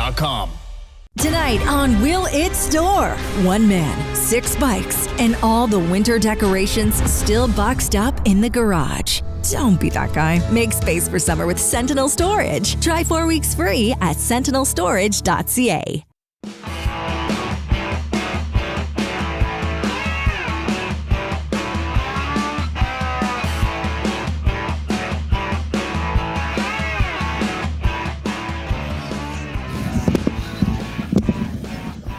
All right, hope you're having a great afternoon along with Jason Milne. I'm Reid Wilkins on Edmonton Sports Talk, your clear choice for Edmonton sports. And, of course, well, look at what was up on the screen. They could see us walking around. Oh, that's me. Because I got a YouTube feed that's a few seconds behind.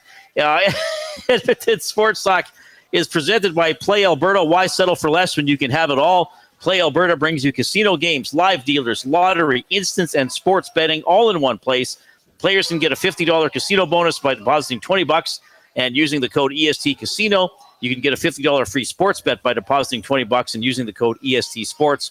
Don't forget to use your game sense. Jed Roberts scheduled to join us here at around 5 o'clock. Of course, alum of the EEs and a regular contributor here. Are we just going to put him in the back row? We can just sit between us, Kenny. Hey, we'll find some room. Shove bum, we love talking to him. I wonder what he thought of that game on Friday. I can't wait to hear. I want to get his perspective.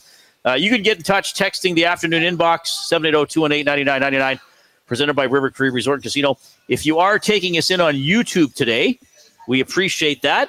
And you can talk with us and with each other in the Nasty Chat, the chat stream that's going on there.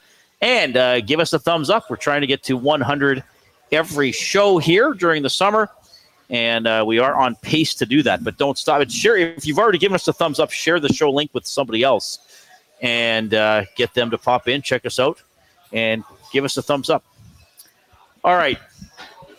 Well, I went to 2 movies on the weekend. Oh, boy. Here we go. On Saturday afternoon, I went and saw Superman.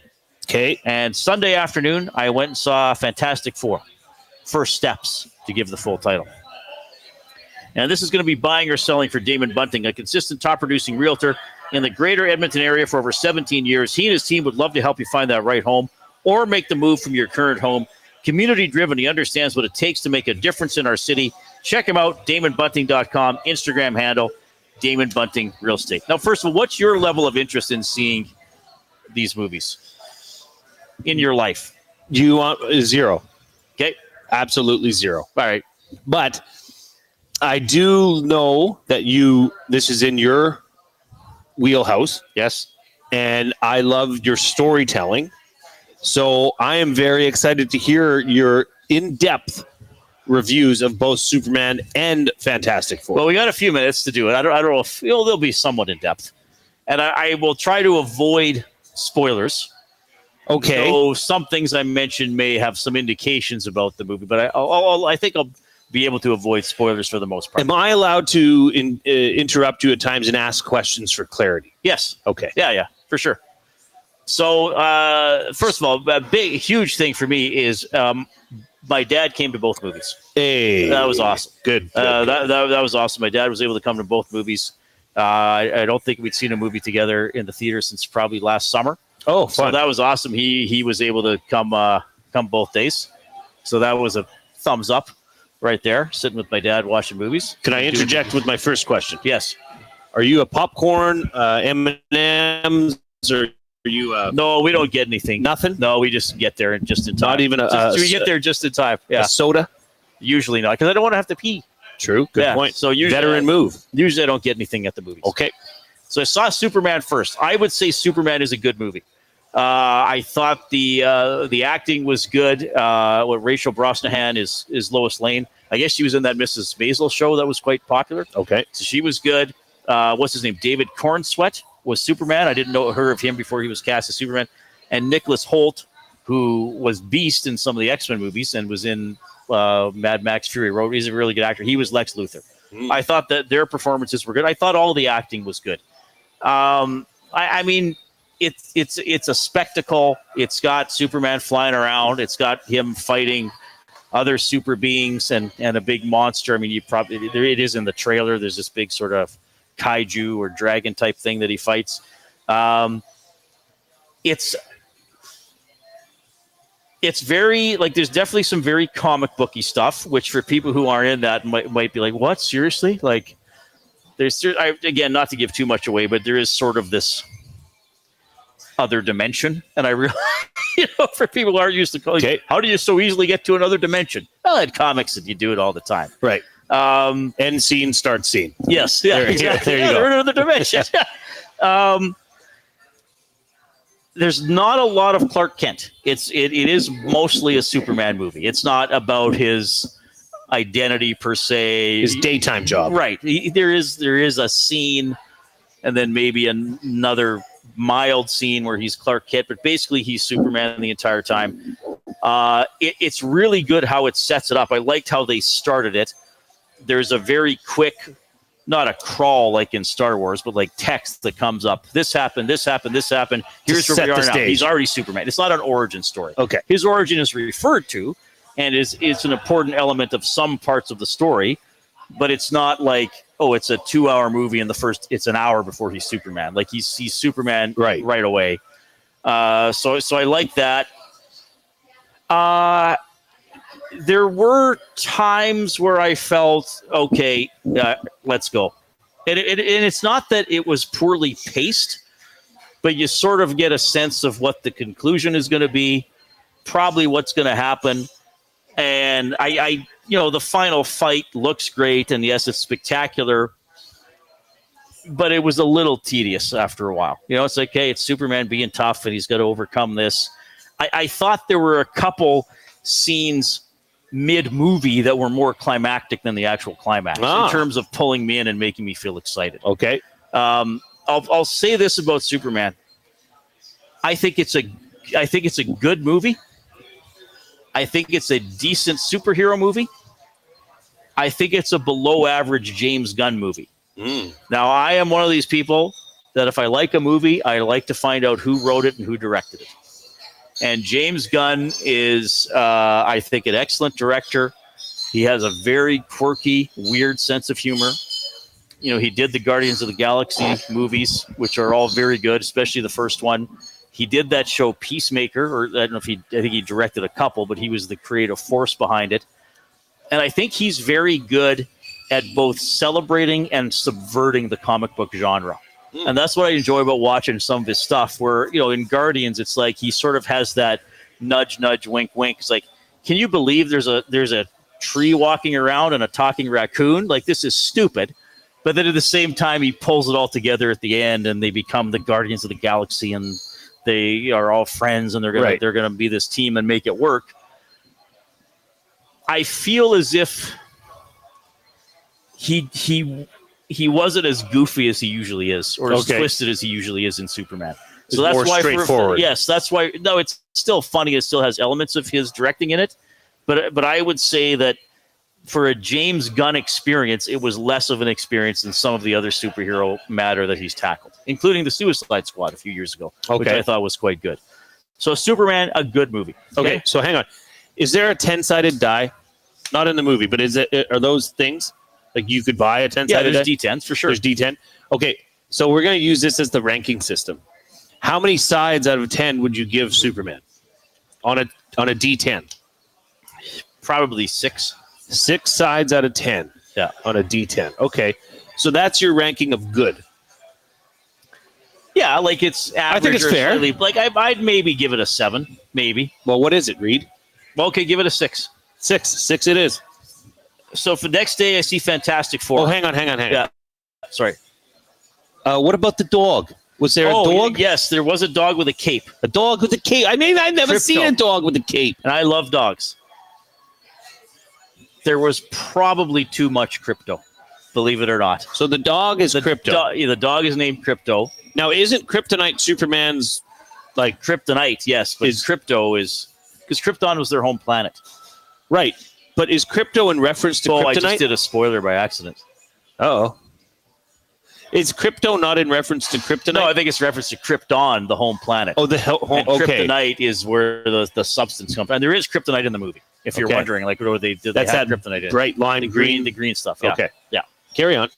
There was probably a little too much Crypto. So maybe Francesca was right. The dog might have played too big a role in some scenes. Okay. Anyway. All right. Wow. That's coming from a dog lover. Yes. Okay. So then the next day I see Fantastic Four. Now, Fantastic Four, is Marvel, which I'm more into. I know the history of the team and the characters more than I know the DC stuff. I thought Fantastic Four had a lot of heart. I thought by the end of the movie, I was like, that was an experience. Really? Like it took me through a story with these people. And I didn't feel that much with Superman. I mean, they're both spectacles, but in Superman, I just felt like I was watching a spectacle. With Fantastic Four, I thought by the end, I felt as if I had watched more of a heartfelt story that also had spectacle to it. Now, to be fair, I thought the first act of Fantastic Four felt a little clunky at times. But I also now realize I think they're setting some things up and some relationships up that pay off later in the movie. I was a little underwhelmed with how they handled the Thing.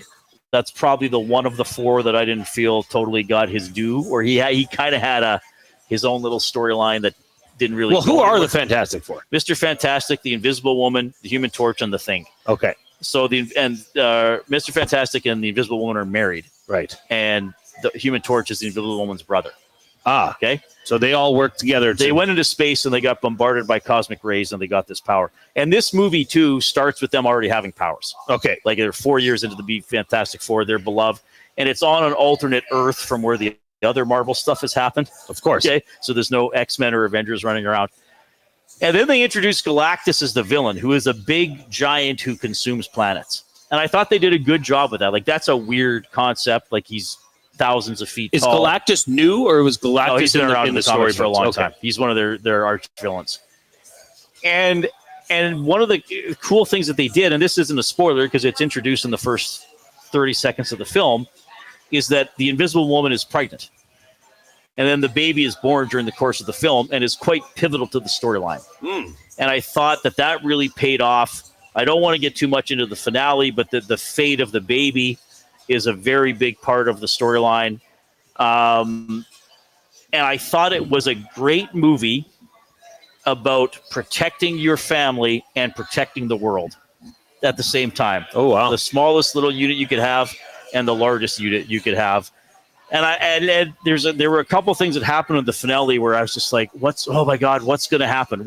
I was tense. I was like, oh, is this actually how they're going to end this? Oh my God, that's happening now. Like those moments where you, like the best kind of reveals where you realize it a split second before it happens, right, as opposed to like 2 hours before, or something like that.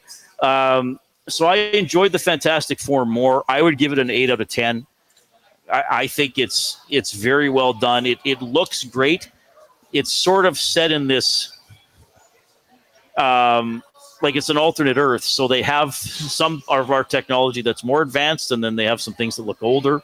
Like they're still using cassettes with some stuff, right, but yet they have flying cars and things like that. I really enjoyed it. Like I really kind of felt I was just more pulled into it than Superman. It was a bit more of an emotional experience by the end. And it has an epic mid-credit scene. It's really? about 40 seconds long. And I was like, and I actually exclaimed something to my dad. I was like, yeah. I know what you're saying. Now, you did say that there was some Easter eggs early in the movie that came to fruition later in the movie. Well, just more things about storyline, plot, the relationships, what's important to them, what they're going to fight for, things like that. So would you be excited to go rewatch Fantastic Four? I think I could rewatch Fantastic Four, yeah. Now knowing what you know, but watching it with that different eye and perspective. Yeah. And maybe some of the things I thought were a little clunky now might be like, of course. He needs to say that now. Yes. So when this happens later, it means this. As opposed to Superman, would Superman have that same effect if you were to rewatch it? It didn't. I don't know, maybe. But again, Superman I kind of consumed and was like, okay, it was good. Right. Fantastic Four is kind of like, I want to talk about that. Oh, cool. Yeah. Okay. Really liked the climax. Really liked the build. So if a husband and wife listener right now, they have movie night tonight, and they're saying, geez, it's between Superman and Fantastic Four, I don't know what to do. You would highly, strongly recommend Fantastic Four. If you asked me, if somebody said we can only see one in the theater, which one to go to, I would say Fantastic Four. There you have it. And stay till the mid-credit scene is done. There's a scene after the credits. You don't need to stay for that one. But stay till the mid-credit scene. Okay. Oh, my God, Jay. Oh, my God. Well, there you have it, folks. But it's a good movie, and and I saw some complaints like people. Oh, well, the women were to have too much to do. Oh, Disney and Marvel are so woke. Like they made it's all about the Invisible Woman and the Silver Surferette. You're neutering the male characters. No, they're not. Okay. The Invisible Woman's an important character. She sort of is a focal point, maybe a little more, but they also cast Vanessa Kirby. Like, why are you going to cast this outstanding actor and then not give her anything to do? Right? Sure. Like, yeah. But every sort of all of them sort of have their moment in the film, but there's something very pivotal with the Invisible Woman, which I won't give away. Okay, so to be clear, you would recommend Superman to anybody, and Fantastic Four is woke. I don't even know what woke means anymore. It gets so overused, but whatever. Well, that was great, Reid. Yeah, I think I might have to watch Fantastic Four. People to sleep. I'll wait till I can watch it on my home TV, but I might have to watch it. I actually think you would enjoy it. And I think you would feel like I did, where maybe you're 20 minutes in thinking like, okay. Could my kids watch it? Is it PG? I would say so, as long as they're not, like, I don't know. I didn't find it scary. But it's not like, there's not like. I mean, there's violence in terms of action, but there's not blood or anything. We watch NFL football every Sunday. Exactly. Yeah, exactly. I think you would appreciate Fantastic Four, and I think you would be like me, where maybe after 20 minutes you're like, okay, I'm liking it, but I'm not totally sure what they're doing, right. And then it sort of builds. Whereas again, I thought Superman maybe peaked a little too early. Okay, yeah.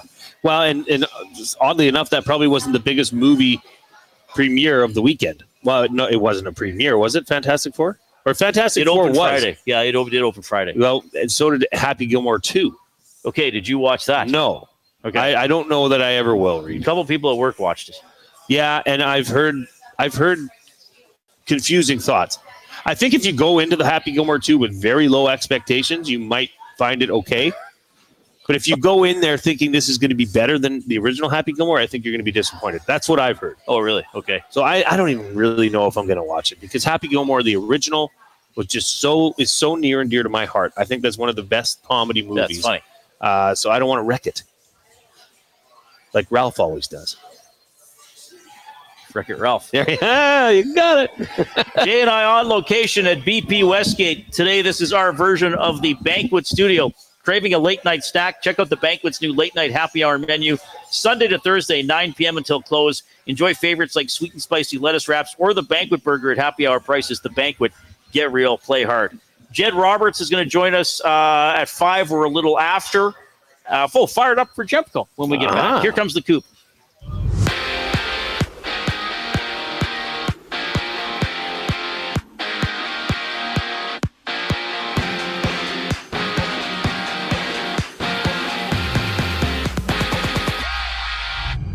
The Jays and Orioles are underway to open up a 4-game series. They're runless, bottom of the second. Chris Bassett pitching for Toronto, 0 outs for Baltimore. Jackson Holiday at bat for the Orioles. And there's one other game live. D-backs and Tigers locked at 0's top of the first. Rays and Yankees warming up before the Rockies and Guardians go toe-to-toe. And the Dodgers battle the Reds.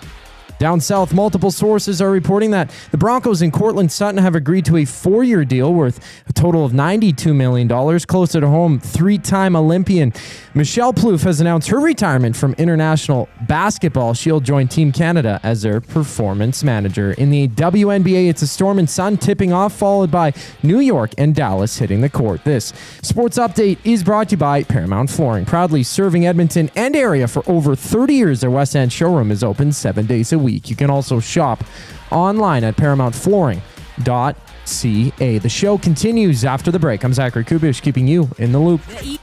Hangout. You'll open up a playbook for Cody Fajardo because you don't think Trey can do it. But you didn't run an offense with Trey that suits his style, because Trey is a mobile quarterback. I will go back on it, solid head coach, but he's been one of the better offensive coordinators we've seen in the Canadian Football League in a while. It's Paul Lapalese. And he was on SportsCenter after the Elks lost to the Lions, and he says, why aren't we seeing a rolled out design run for Trey Ford this season? The EST Hangout, presented by Sentinel Storage. Weekday mornings 9 to 11, only on Edmonton Sports Talk, your clear choice for Edmonton sports. Summer in Edmonton means three things: warm weather, long nights, and plenty of sports. From the lake to the links, you can boost your summer fun with hundreds of casino games, live betting on your favorite sports teams, and access to popular lotteries. All in one app, anywhere in the province. Download the Play Alberta app today and deposit $20 or more with promo code YAG50 to claim a $50 free bet. That's promo code YAG50 for a $50 free bet on us. Redeemable once per Play Alberta account. Remember, if you gamble, please use your game sense. Salute to Service is back. Your Edmonton Elks battle the Hamilton Tiger Cats Saturday, August 2nd, 1300 hours. We're incredibly grateful for all those who serve our community, so we're dedicating this game to them with a celebration for all service workers, featuring a pre-game flyover by the Royal Canadian Air Force, and see who wins our inaugural Salute to Service Cup flag football tournament. EE Salute to Service, presented by James H. Brown & Associates, Alberta Injury Lawyers. Tickets start at just $20. Score yours now at goelks.com. You've always known GCL Diesel as the experts in diesel fuel systems, but did you know that GCL is also your source for turbochargers and turbo repair? As a turbo supplier for Garrett, Borg Warner, and Wholesat, GCL can provide genuine original equipment turbos at wholesale prices. Whether it's diesel, gas, natural gas, or performance, we can provide you with the turbo or custom repair you require. Turbo questions? We've got turbo answers. Visit us in the West End or online at gcldiesel.com. GCL Diesel, turbochargers, understood. Tonight on Will It Store? One man, 6 bikes, and all the winter decorations still boxed up in the garage. Don't be that guy. Make space for summer with Sentinel Storage. Try 4 weeks free at sentinelstorage.ca.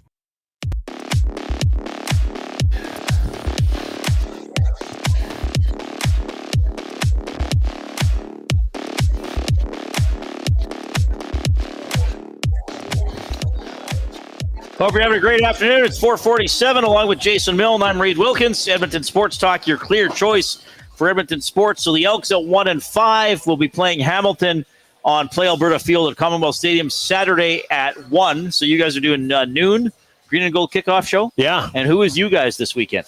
Well, we're gonna have the other person on our show on Wednesday. I haven't announced who it is. We can't say yet? No, he's a former. That's fine. I'm sorry. A former I member. ruined everything. No, you didn't. I often do. I said it on the Green and Gold kickoff show. There'll be a special guest. So he's a former member of the team. It's not Jed. Won a Grey Cup in 2015, and it's not Jed. Okay. Good friend of mine. Well, yeah, Jed was no longer playing in 2015. That's correct. Yeah. But Jed will be here hopefully in 10 to 15 minutes. Yeah, he said he's got to come from work. So Jed's right here. Oh, Jed's already Look at here. him. Okay. Jed, we'll bring you on at 5, buddy. We just got to finish stuff. It's nice to see you. Thank you for coming. They lost on Friday, eh? Yeah, he's like, okay, Reid, you're an idiot. You can text us 780-218-9999. The afternoon inbox presented by River Cree Resort and Casino, home of the kitchen restaurant. All you can eat prime rib buffet for just $49.99 every Sunday from 4 to 10 p.m. Well, I got to be conscious of the camera here. I'm like half out of the shot on YouTube when I'm reading that. Just be you, Reid. It's okay. Well, yeah, really. I mean, people are not watching this for the visual elements. They're not watching it for the special effects, like one of the movies I saw on the weekend. Now, speaking of Hamilton, dramatic win last night over the BC Lions. 2 touchdowns in the final 3 minutes to pull it out. And Jay, that's kind of what has me fired up for Gemco Fireplaces, proudly serving Edmonton, an area for 45 years. The authorized dealer for Napoleon Fireplaces, whether it's gas or wood burning, look no further than Canadian-made Napoleon Fireplaces. All the Napoleon products you need are available at Gemco, 9281 50th Street. I really feel, I know we've sort of touched on this before, but I think it's worth bringing up again. I think that there have been a lot of fantastic games in the CFL this season. Oh, yeah. Down to the wire, high scoring, maybe not all the time, but there's been some higher scoring games. And I just think that the quality of play has sort of bounced back. I thought it was pretty poor the year out of the pandemic. They only played 14 games. I think taking a year off maybe hurt the offenses and some of the offensive players and teams trying to have some continuity. And I also think there was probably a dip in the overall quarterback talent in the CFL. I think that's on the way up again. Yes. Now, I know Bo Levi's been around a long time, and I guess you could say Fajardo's somewhat older, but you'd still say Rourke is relatively young. VA sort of would be mid-career, but now really, I don't know if VA's mid-career yet. Think he's still on the younger side? I think he's still on the younger side. I mean, I know Harris is established, but he also battled injuries. Davis Alexander is up and coming in Montreal when he's been playing, but there's been some good quarterback play. There's been good returns.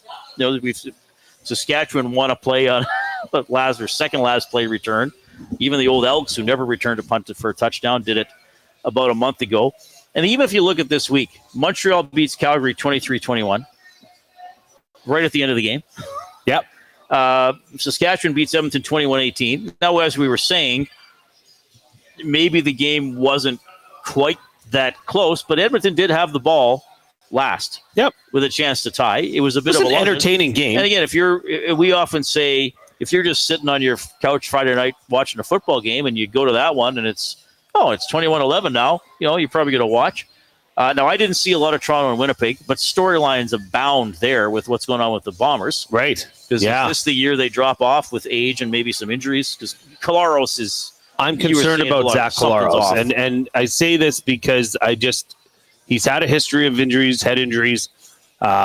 Clearly took another shot the week prior. And this wasn't really getting it done this week. Left the game. I'm wondering, Reid, if you look at the CFL standings right now, and you see 3-3 Winnipeg, 3-5 Lions, who do you think is the team that Edmonton can catch? I think Edmonton could catch both those teams. Might be Winnipeg. Now, the thing is with Winnipeg, they've only played 6 games, so they're still 500. But as we've been saying, BC only has 3 wins. 2 of them are against the Elks. Yeah. So you could easily say how good are they really? I think and we should say, I mean, that Hamilton BC game. I watched the second half. I mean, moving the ball, dramatic. That interception. Did you see that one-handed interception? Oh my god! And then a turnover that looked like it was going to sink Hamilton. Yeah. And they come right back and get 2 touchdowns and win the game. And I know Bo Levi's not popular in these parts, and I interviewed him a couple times, and he's. He likes himself. He's a confident fella. He's a confident fella. Yeah. And if, as I also found, if he doesn't want to talk to you, he won't say much. Well, I'll tell you, if you're at a quarterback, you better be confident, he's a good quarterback. Yeah, he's an amazing quarterback. But it's kind of okay, sorry, I cut you off. No, go ahead. Well, I'm just saying, is the league now divided into 2 halves? And Saskatchewan, Calgary, Hamilton, and Montreal are at the top because all have 5 or 6 wins. And then do you have Winnipeg, BC, Edmonton, Toronto, and Ottawa fighting out for the other 2 playoff spots at the moment? Yes. And maybe the possibility of right now there would be a West crossover. The games played aren't equal. But this is both beautiful and frustrating for Elks fans. Well, I'm still taking in the playoff race. I'm taking the beautiful side of it because there is although as bad as it's been for a start at 1-5, there still is a path to making the playoffs, and it is not. You don't have to, pull out a 10-game win streak to make it happen. No, I mean if you can get to get to 8, I think you got to get more than 8. I think you got to get to 9 wins. Okay, and I think you'll either be in the West or in a crossover situation because both those teams, Winnipeg and BC, are 2 games ahead. Really, I mean I know Winnipeg's got games in hand, but I don't know what Winnipeg looks like without Zach Collaros. I mean, with Chris Trevler, it's not that great. So that's going to be something to watch for the season. But the way BC's been playing, and Edmonton, look, Edmonton had a little bit of a step back 2 weeks ago. This team here that we saw on Friday night, that is a competent team. I think they can fix and remedy the issues. The O-line had issues early in the season last year, but they got much better as the season progressed. So hopefully that's the case here. And you can see a team that can be competitive and win games. I'm not throwing the towel in on this season at all. No, but like I've been saying though, until you win, I'm not going to believe you can win until you really win. Well, that's a good point, Reid. 2 in a row or 2 out of 3, very astute, or something like that. Yeah. I mean, they got to start doing it soon. But yeah, I mean, BC is not grabbing it. We'll see what happens with Winnipeg. Ottawa clearly is not very good. Now, Toronto, Winnipeg play again this week. So somebody's going to win there, and that'll, I guess, kind of hurt the Elks depending on what else happens. Because I still wonder if a crossover is more realistic. Because for the Elks to make the playoffs outright or within the West, they'd have to pass both BC and Winnipeg. Right. for them to make the playoffs as a crossover, they'd have to pass one West. Well, I guess they got to pass a couple teams either way. Yeah, I still think there's going to be a path to making it in the West. Honestly, nobody's taking off. It's not like the Elks are sitting there with no hope and they're 4 games back. They're 2 games back. It's just frustrating, though, because they've already lost twice to BC and once to Winnipeg. Yep, that is. So the that might hurt you in the end against BC. Yeah, Winnipeg, we'll see. They play them at. They don't play them until later in the year, right? Right. Is it the second last game? It's much later in the year. Yeah, something like Winnipeg.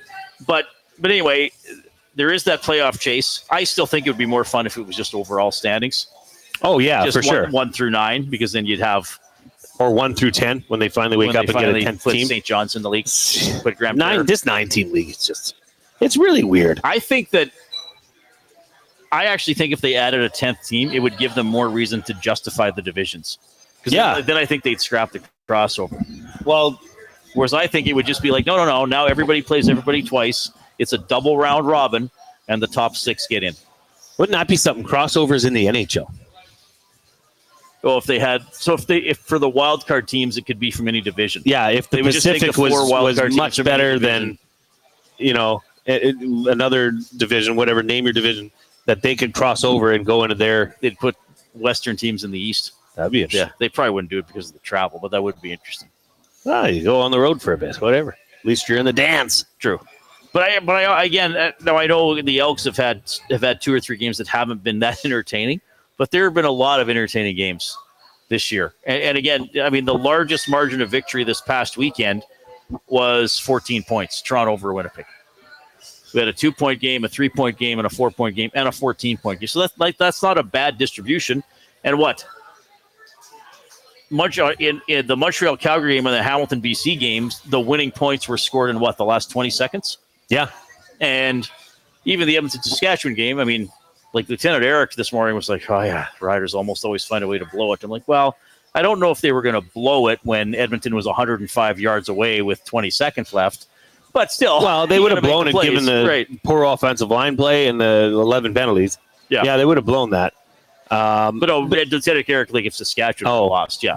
But I mean that. If Saskatchewan had lost, that would have been a blown it situation for sure. Oh, for sure. Because they should have won that game given those circumstances. But if you're still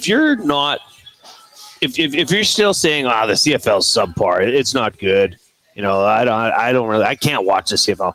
Well, you're simply not watching or giving it a chance. Because it is very entertaining football. Very entertaining football. These games, 3 of the 4 games this week came down to the last minute. Yeah. What more do you want than that? I love the NFL as much as anybody else, but there are spreads in the NFL. There is a definite difference between the top of the league and the bottom of the league. In the CFL, I honestly think you look through these standings, any team can win any given week. Well, except Ottawa. But any other team could really win. Hopefully Edmonton can.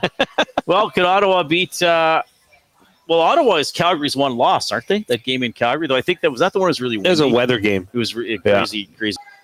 Because if Vernon Adams is playing, and even if they kick a couple of field goals, you're making Montreal win with 2 or 3 touchdowns as opposed to 3 field goals. That's right. Right.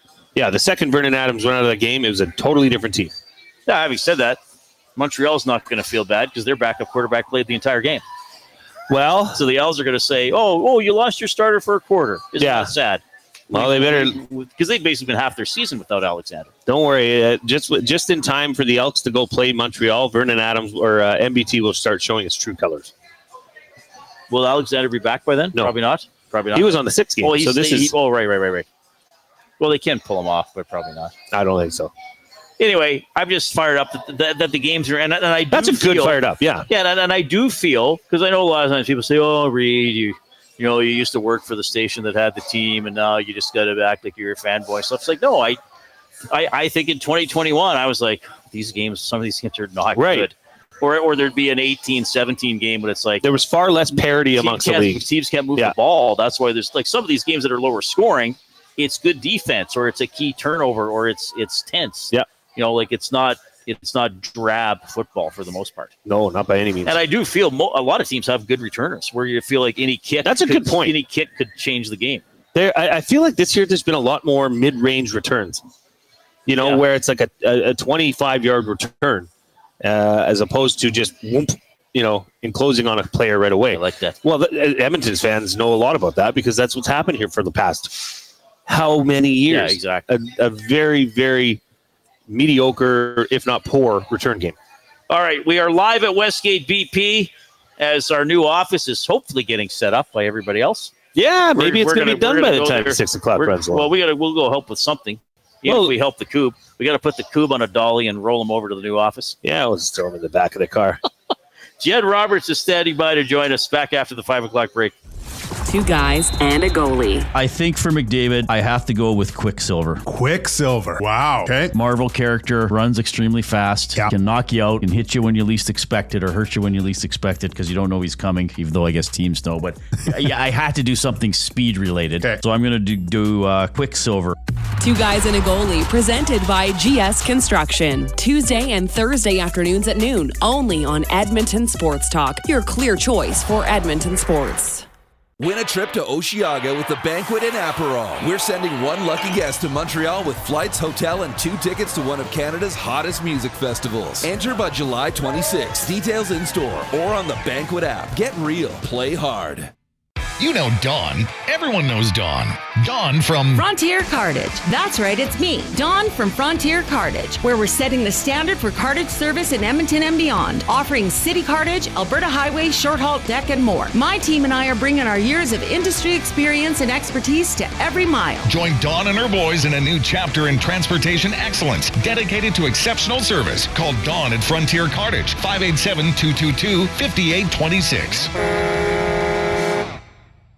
At Mind360, we invite you to embark on your mental health journey in a safe and comfortable space. Conveniently located in St. Albert, Mind360 has a diverse team of experienced clinicians that offer a broad range of tailored services for children, adults, and families. Furthermore, we are very proud to serve our military, veterans, and first responders. If you're looking for counseling, treatment, or assessment, understand that you are not alone. Contact Mind360 at mind360.ca to book an appointment today.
All right.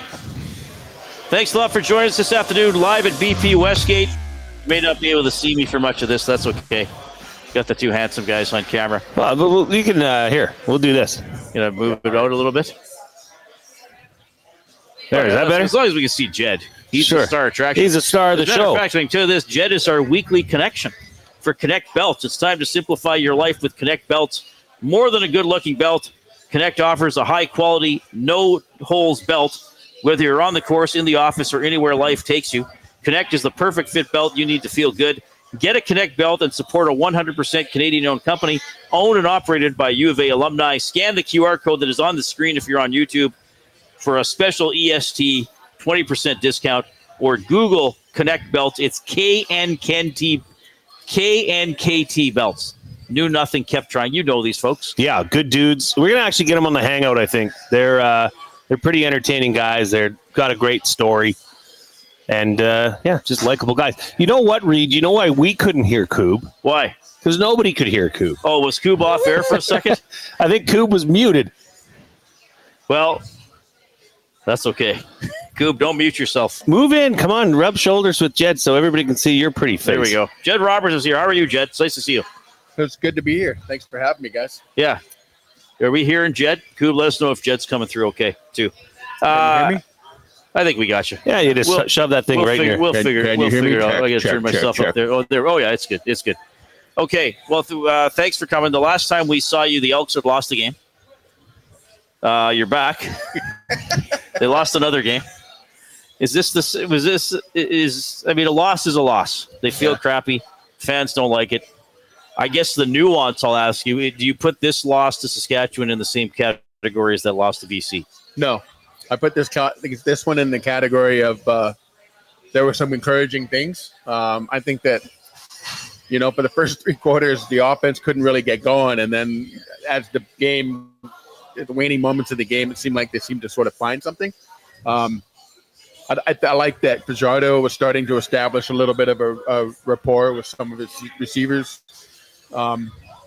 It's frustrating because the loss is a loss and nobody really – 20 years from now, you won't see that. You'll just see the loss, Right. So I think that, you've got to, when you're losing games, you've got to look for positive things. You've got to look for something to kind of build on. And I think that the fact that the defense was able to hold Saskatchewan in the second half there, and that the offense was able to put some drives together, I think that is a little bit troubling and concerning in my eyes is the fact that they're always in second and long. Yeah. Because they don't really run the ball on the first down. Right. And I don't know if that's a pattern with offensive coordinator McSimic. I know last year he had stand back, and there were a couple of games there where, he was the league's leading rusher the year before that. And then he had like 8 carries or something in a game or two. And I don't know what that's all about. But, you got to take the good things. I think that, Fajardo showed some pretty good moments there. He held on to the ball too long a few times. I don't think that those sacks were all on the offensive line. There were a couple where they missed exchanges on the right side there. But Fajardo, he's a guy that I was talking to our offensive coordinator at Salisbury High School. And Matt Nielsen had some pretty interesting things to say. He says that Fajardo's a guy that if he doesn't see his first read, he'll often try to, run the ball or whatever. And that's kind of the same sort of thing we were seeing with Trey Ford early in the year.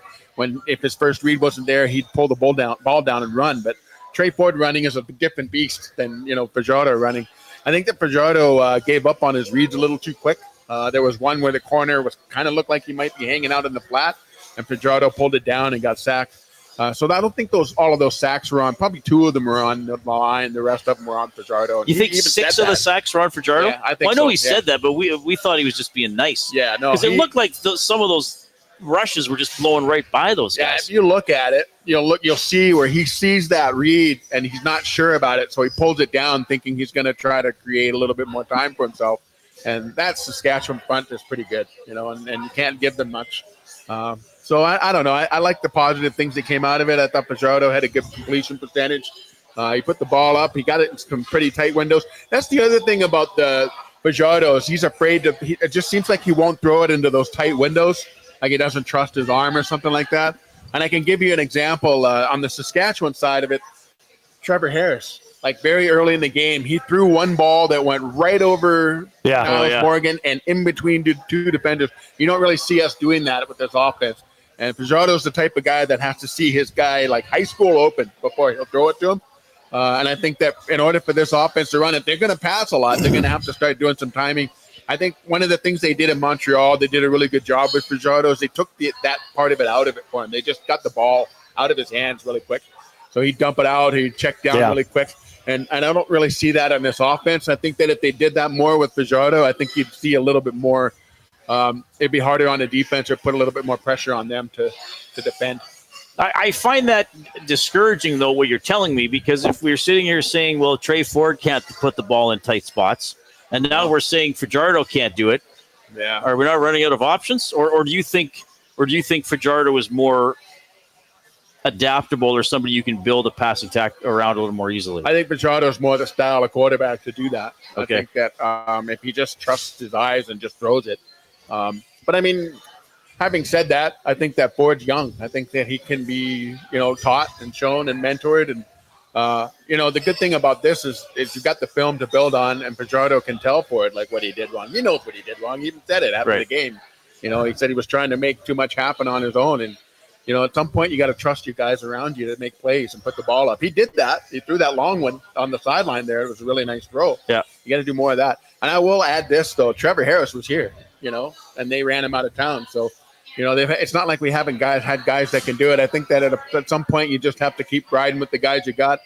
I like the completion percentage that Fajardo had. I like the way that they fought back. I like the way that the defense rallied behind each other. And they just have to stop that last drive, Right. Saskatchewan did a really good job of running down the clock. And, unfortunately, they lost another one. So do you think you can attribute some of the, I guess, lack of confidence or lack of trusting the process with Cody Fajardo due to, the week leading up to that game, they were splitting reps Monday, Tuesday. Yeah. The first time Cody Fajardo got the ball was Wednesday. Then you have walkthrough and it's game day.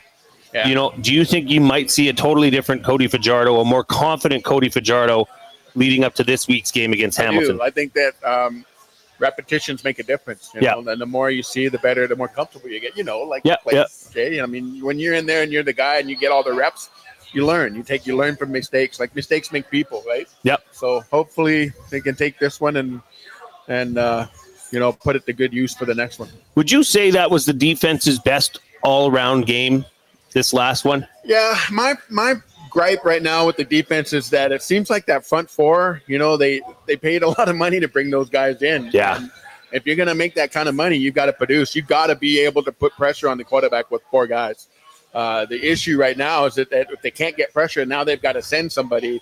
And that's when a guy like Trevor Harris is like, oh, okay, well, I'm just going to throw it here where the empty space is, like, from playing safety. Yeah. That is a chess game out there, right? And Trevor's pretty good, and he knows, and he can read. I didn't really see the coverages being all that. I thought they ran a lot of hang and stuff. They weren't really doing a whole lot of mixing up of coverages. I don't know. I'm not the smartest guy out there. Like, I don't have the answer. I'm not in the room. So come on, Jed. I'm not going to second guess Maximic, and I'm not going to second guess Jarrett. But at some point, you got to have a guy like Logan Jr., who right now is leading the team in special teams tackles and also being an every down defensive player. Yeah. You have to have guys like that. You have to hang your hat on guys that are going above and beyond, that are making plays when they're called upon to do so. We have to have more guys start to step up and emerge. Otherwise, they're going to have to start looking at getting new guys in. And I don't know. You get around Labor Day, that's when that stuff starts to happen. And we're getting pretty close. So they have been able to run the ball most of the season. Let's face it. Jay always wants them to run the damn ball. Yeah. And I do as well. But I said to Jay earlier in the show, I said, to play devil's advocate, though, why would Jordan Maximic call a style of play that he knows is going to get 0 yards? So do they need to call different runs or commit to what they're doing, or what do you think? I think that you've got to make a commitment to run the ball. Like I played in programs where we threw the ball in the NCAA, we threw for 3,000 to 4,000 yards, but we lost 11 games, but we led the league in passing, but we couldn't run the ball. We couldn't run the clock, in this league, it's 2 and out. Like if you're 2 and out, you're giving the ball back in 30 seconds, and if you look at the time of possession, the defense is having a really hard time right now. They're last in passing yards. They're last in a lot of categories. I think that if your offense can run the ball and you can give your defense a bit of a break, it can give them enough, of a time to kind of recover and go in and make plays. Running the ball is the other thing is that when they do run the ball, the defense knows when they're running, because they only run it out of certain formations, and you can see them overloading, and they know it's coming, because there's not a lot of. I don't want to second guess the offensive coordinator, and I don't want you to. No, but that's what Jay was saying, though, that they have one style of running play. Well, they're doing a lot of zone read running, and have you seen a counter play? No, right? I haven't seen anything going against any misdirection. Anything where you're going to catch that seam and you're going to be statue or something. You know what I mean? It seems a little bit, very simplified. Have they called a draw even? Well, no, they do this zone read where it's an option, a run pass option, and you're stuffing it in the running back's gut, and there's they know that that's happening. Right. But that's right. Have you seen a screen? I think there needs to be, this playbook needs to be a little bit more dynamic. Yeah, I agree. And really open it up. If this team could start doing something on first down, they'll be dangerous. Right. Because they're pretty good on when they need to be on second down, but they just can't be. If they can get some consistency on first down, this team, their fortunes would turn overnight. Well, it'd be nice to play with the lead, wouldn't it? Yeah. I mean, I know that's not the be all and end all. It'd be nice to have the defense be fresh, not have to Well, go that's in, what I was saying earlier. Like, I feel as if maybe not as bad this game as the BC game when BC had the ball almost 3/4 of the game. But I feel as if you're an opponent of the Elks, just wait them out. Yeah. Oh, we didn't score a touchdown. Don't worry. We're getting the ball back in. Well, like you said, maybe 2 plays, maybe 4 at the most. You also have There's to no pressure on the other team. Yeah, the majority of your guys on special teams are on defense. So if you're punting the ball, you're running down there and you're lining up on defense the next play and you're out of breath. Right. And if you've had to do that for 3 quarters, it starts to take a toll. So. Well, I was going to ask you. I got the standings up here. Yeah. Okay. And Jed's going to stick around for another segment after this. I am. So we can really dive into a lot here in terms of the CFL, where you think it is and compared to other years. But you see the Elks at 1-5. Yeah. Is this season a foregone conclusion for this team, or do you think there's still time to turn it around? I'm optimistic. I think there's always time. I think this team has enough talent on it that, like I said, if they make a couple of adjustments and they do some things differently on first down on offense, I think this team can totally turn it around. Yeah. It's just right now they just can't run the ball. And you can't win in this league Nope. if you can't run the ball, period, because the weather changes in the fall, And in the Grey Cup, if you can't run the ball, you're not going to do very well. Mm-hmm. Okay, so let me go back to that offensive line thing. Those 2 guys specifically, whether it was Fajardo, like something was wrong on that side. McKellar and Boyko, the right guard, right tackle. Yeah. So was Saskatchewan exploiting them? Like even if – so you've said something that most people haven't said except Fajardo himself, that a lot of those sacks were on Fajardo. Yeah, they were. My theory was, well, that's a guy not wanting to throw his teammates under the bus. But you're saying, no, wait a minute, No, Reid. There's something to wrong. that. Yeah. But nonetheless, it was coming from that side. Yeah. So what was so confusing, either to a veteran quarterback or to offensive linemen? Well, there was one where they were running a zone protection, and I think Boyko got confused about who the end guy was. Yeah. And he turned the inside guy loose, which you can never do. When you're the right tackle, you always turn the edge guy loose and you block down. And he blocked out, so they gave the guy like a clear run at Fajardo. So I mean that was on the right side of that line. That wasn't necessarily on McKellar. And McKellar didn't play that great, I thought. I think he may have had a couple penalties called on him, and it just looked like their communication was a little bit off on that side. And those 2 plays, but I actually think the other side of the line struggled a little bit more in some of those protections than I thought. I thought Boyko did pretty well, but there was one where Boyko just got completely turned inside out by the edge guy. And that edge guy for Saskatchewan is pretty good. I can't remember his name, but he's pretty fast. I think he might be the leading sacker. Right. And that's the other thing. Like, how many sacks do Edmonton have for the year? For the year. And Saskatchewan had 3 guys with 2 in the last game, right? They should have at least a sack a game in the season, at least, shouldn't you? Yeah, so you got to... And not a lot of pressure. And how many interceptions do they have? Yeah. Right? You know who it's by? Jake Serezna, the D lineman. Off really, let's face it, a lucky bounce. Yeah, off a helmet. Still going to catch it.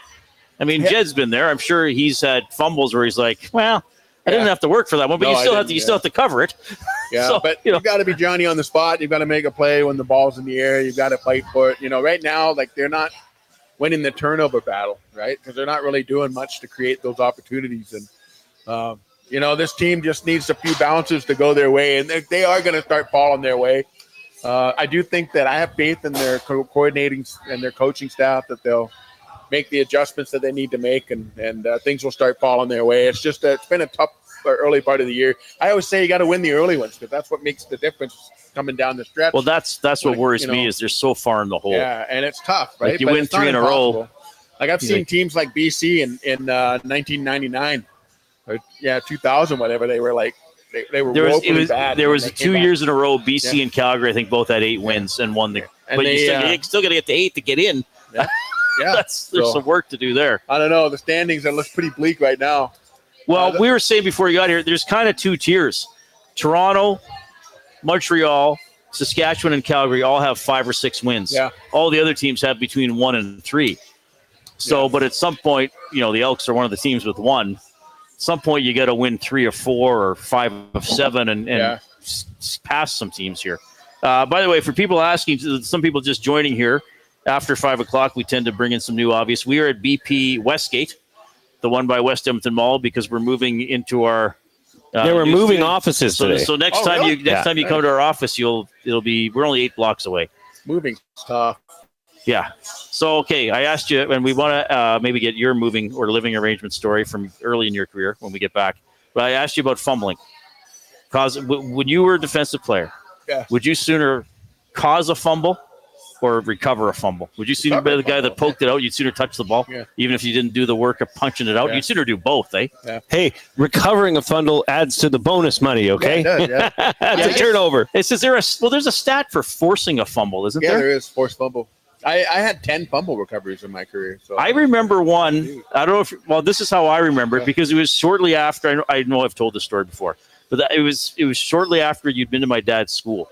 Yeah. So he still loves you to this day. Yeah. And it was a punt, and the punter muffed it, and you were covering it, and you just don't. I remember my dad going like, "Right on, Jed." Yeah. Do you remember that one? I don't remember you were playing. I do remember that. Yeah. That was. It's always fun to recover fumbles, because you don't get around the ball very much when you're a defensive player, and if you play on offense, sometimes you get a shot at it, but special teams, that's even harder to get around the ball, right? So. Well, and it's such a momentum shift. Yeah, it is. Yeah. It's just the greatest joy in sports is a turnover. On the punt return, too, because it's like, oh, you guys are supposed to. Right. So when you would recover a fumble, would you ever trash talk the offensive guy? Like, oh, is this yours? Oh, sorry. Nah, I wasn't much of a talker. The only time I ever really said anything to anybody was Torrey Hunter was giving me a hard time in Montreal once and telling me how he was going to blow my knee up and all this other stuff. And I didn't say anything. And then right at the end of the game, he came up to me and he started talking to me. And I said, Torrey, can I tell you something? And he's like, what? And I said, I'm hearing impaired, right? And he's like, what? I said, I didn't hear a word you said all game long. And I turned around and walked away.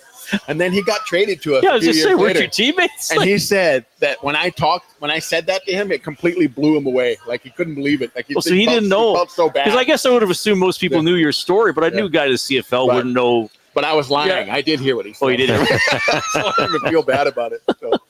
But you did. You told me once you would miss some stuff. Yeah. Or you would claim to. I heard most of, I only wore one hearing aid while I was playing. Right. So, I missed most of the talking, but when people were yelling, I could hear that. Right. And you could hear And the people whistle, chanting your name. Too. But I wouldn't tell people I could. I would just say I didn't hear it. So, I had referees not call penalties on me a couple of times because I said I didn't hear the whistle, and they were like, oh, "Okay, the whistle." But I heard it. Oh boy! All right, more on the Elks and what's happening around the CFL. Jed, we'd love having you. Thanks for coming by. And we got to ask Jed about hydration. Oh yes, thanks for remembering. Yeah. Okay, So we'll do that when we get back. Right when we get back. Yeah. Okay, because I'll quickly set it up. Well, Dave Jameson was on our show last week. Do you know about the pipe? Told you the same story. The pipes in the field? Yes. Okay, wait, we want your perspective of it. Oh, unbelievable. Because that was so you played for Kay, and then you played a few more years after that. And he was dead serious. He didn't drive you away from the game. Unbelievable. No, wasn't Kay one of your earlier years? One of the more entertaining years I had. Yeah. I loved it. Yeah. Well, that would have been mid-career. That was the year. That was 98. That was the year the coach actually looked at me sorry. because my Achilles was hurt. And he goes, Jed, if you were a horse, I'd take you around the barn and shoot you. And I said, thanks, I guess. Is that a compliment? Vicenzo in the nasty chat says, nothing better than recovering a fumble. I recovered 2 in high school and thought I won the Grey Cup. Haha. So it still remembers the high school There you go. The glory days. We are live at BP Westgate. Jed Roberts is here. Hopefully, here comes the coup.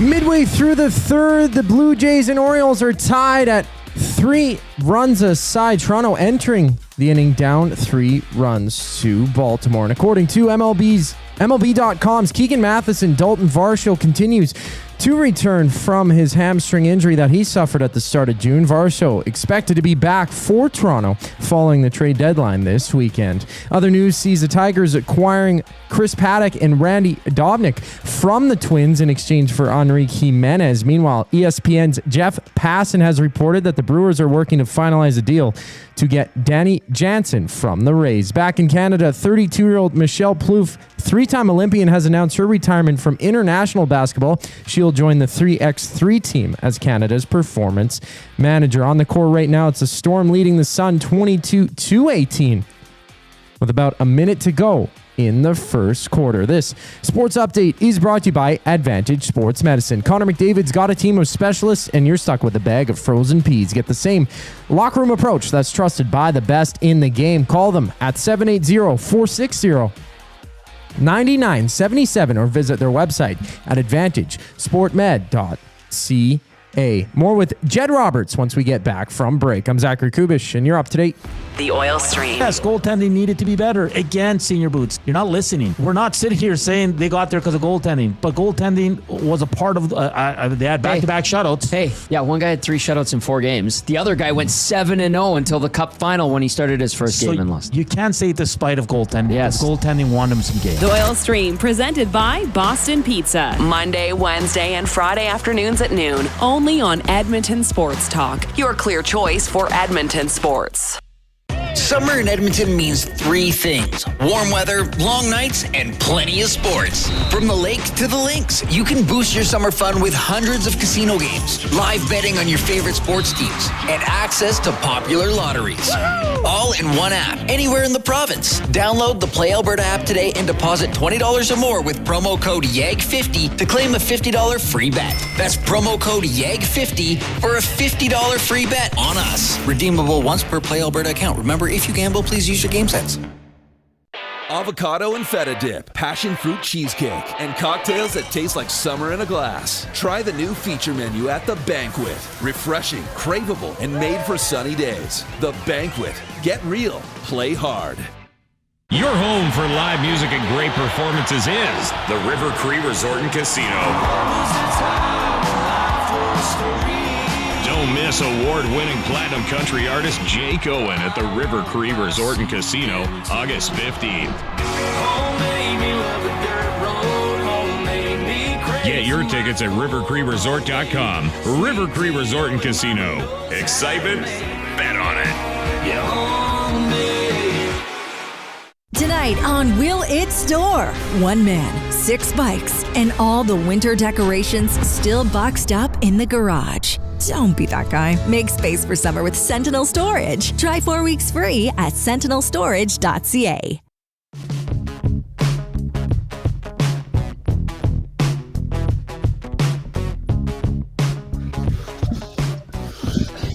All right, happy Monday afternoon. It's 5:28. He is Jason Milne. I am Reid Wilkins. Our guest here is Double E alum, friend of the show, well, and friend to us, Jed. I've known you a long time now, Jed. Yeah, it's been a while. Former coach. Not sick of me yet. Yeah. Right? Yeah. He's an old coach. Yeah, he's did everything. Yeah. What in football haven't you done?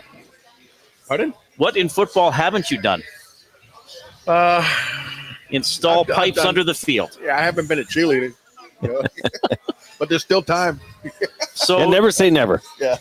Dave Jamieson joined us last week. You know Dave. Yeah. And he told us that Kay Stevenson only coached for 1 year. Yeah. They did go 9-9, but at that time that was a disaster. Yeah. David Archer was the quarterback. Didn't he throw a guy into a table one game when he got mad?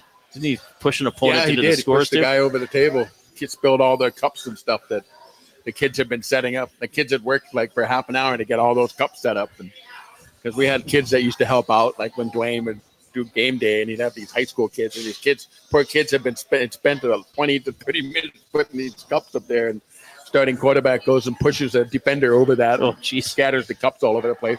I felt bad for those kids.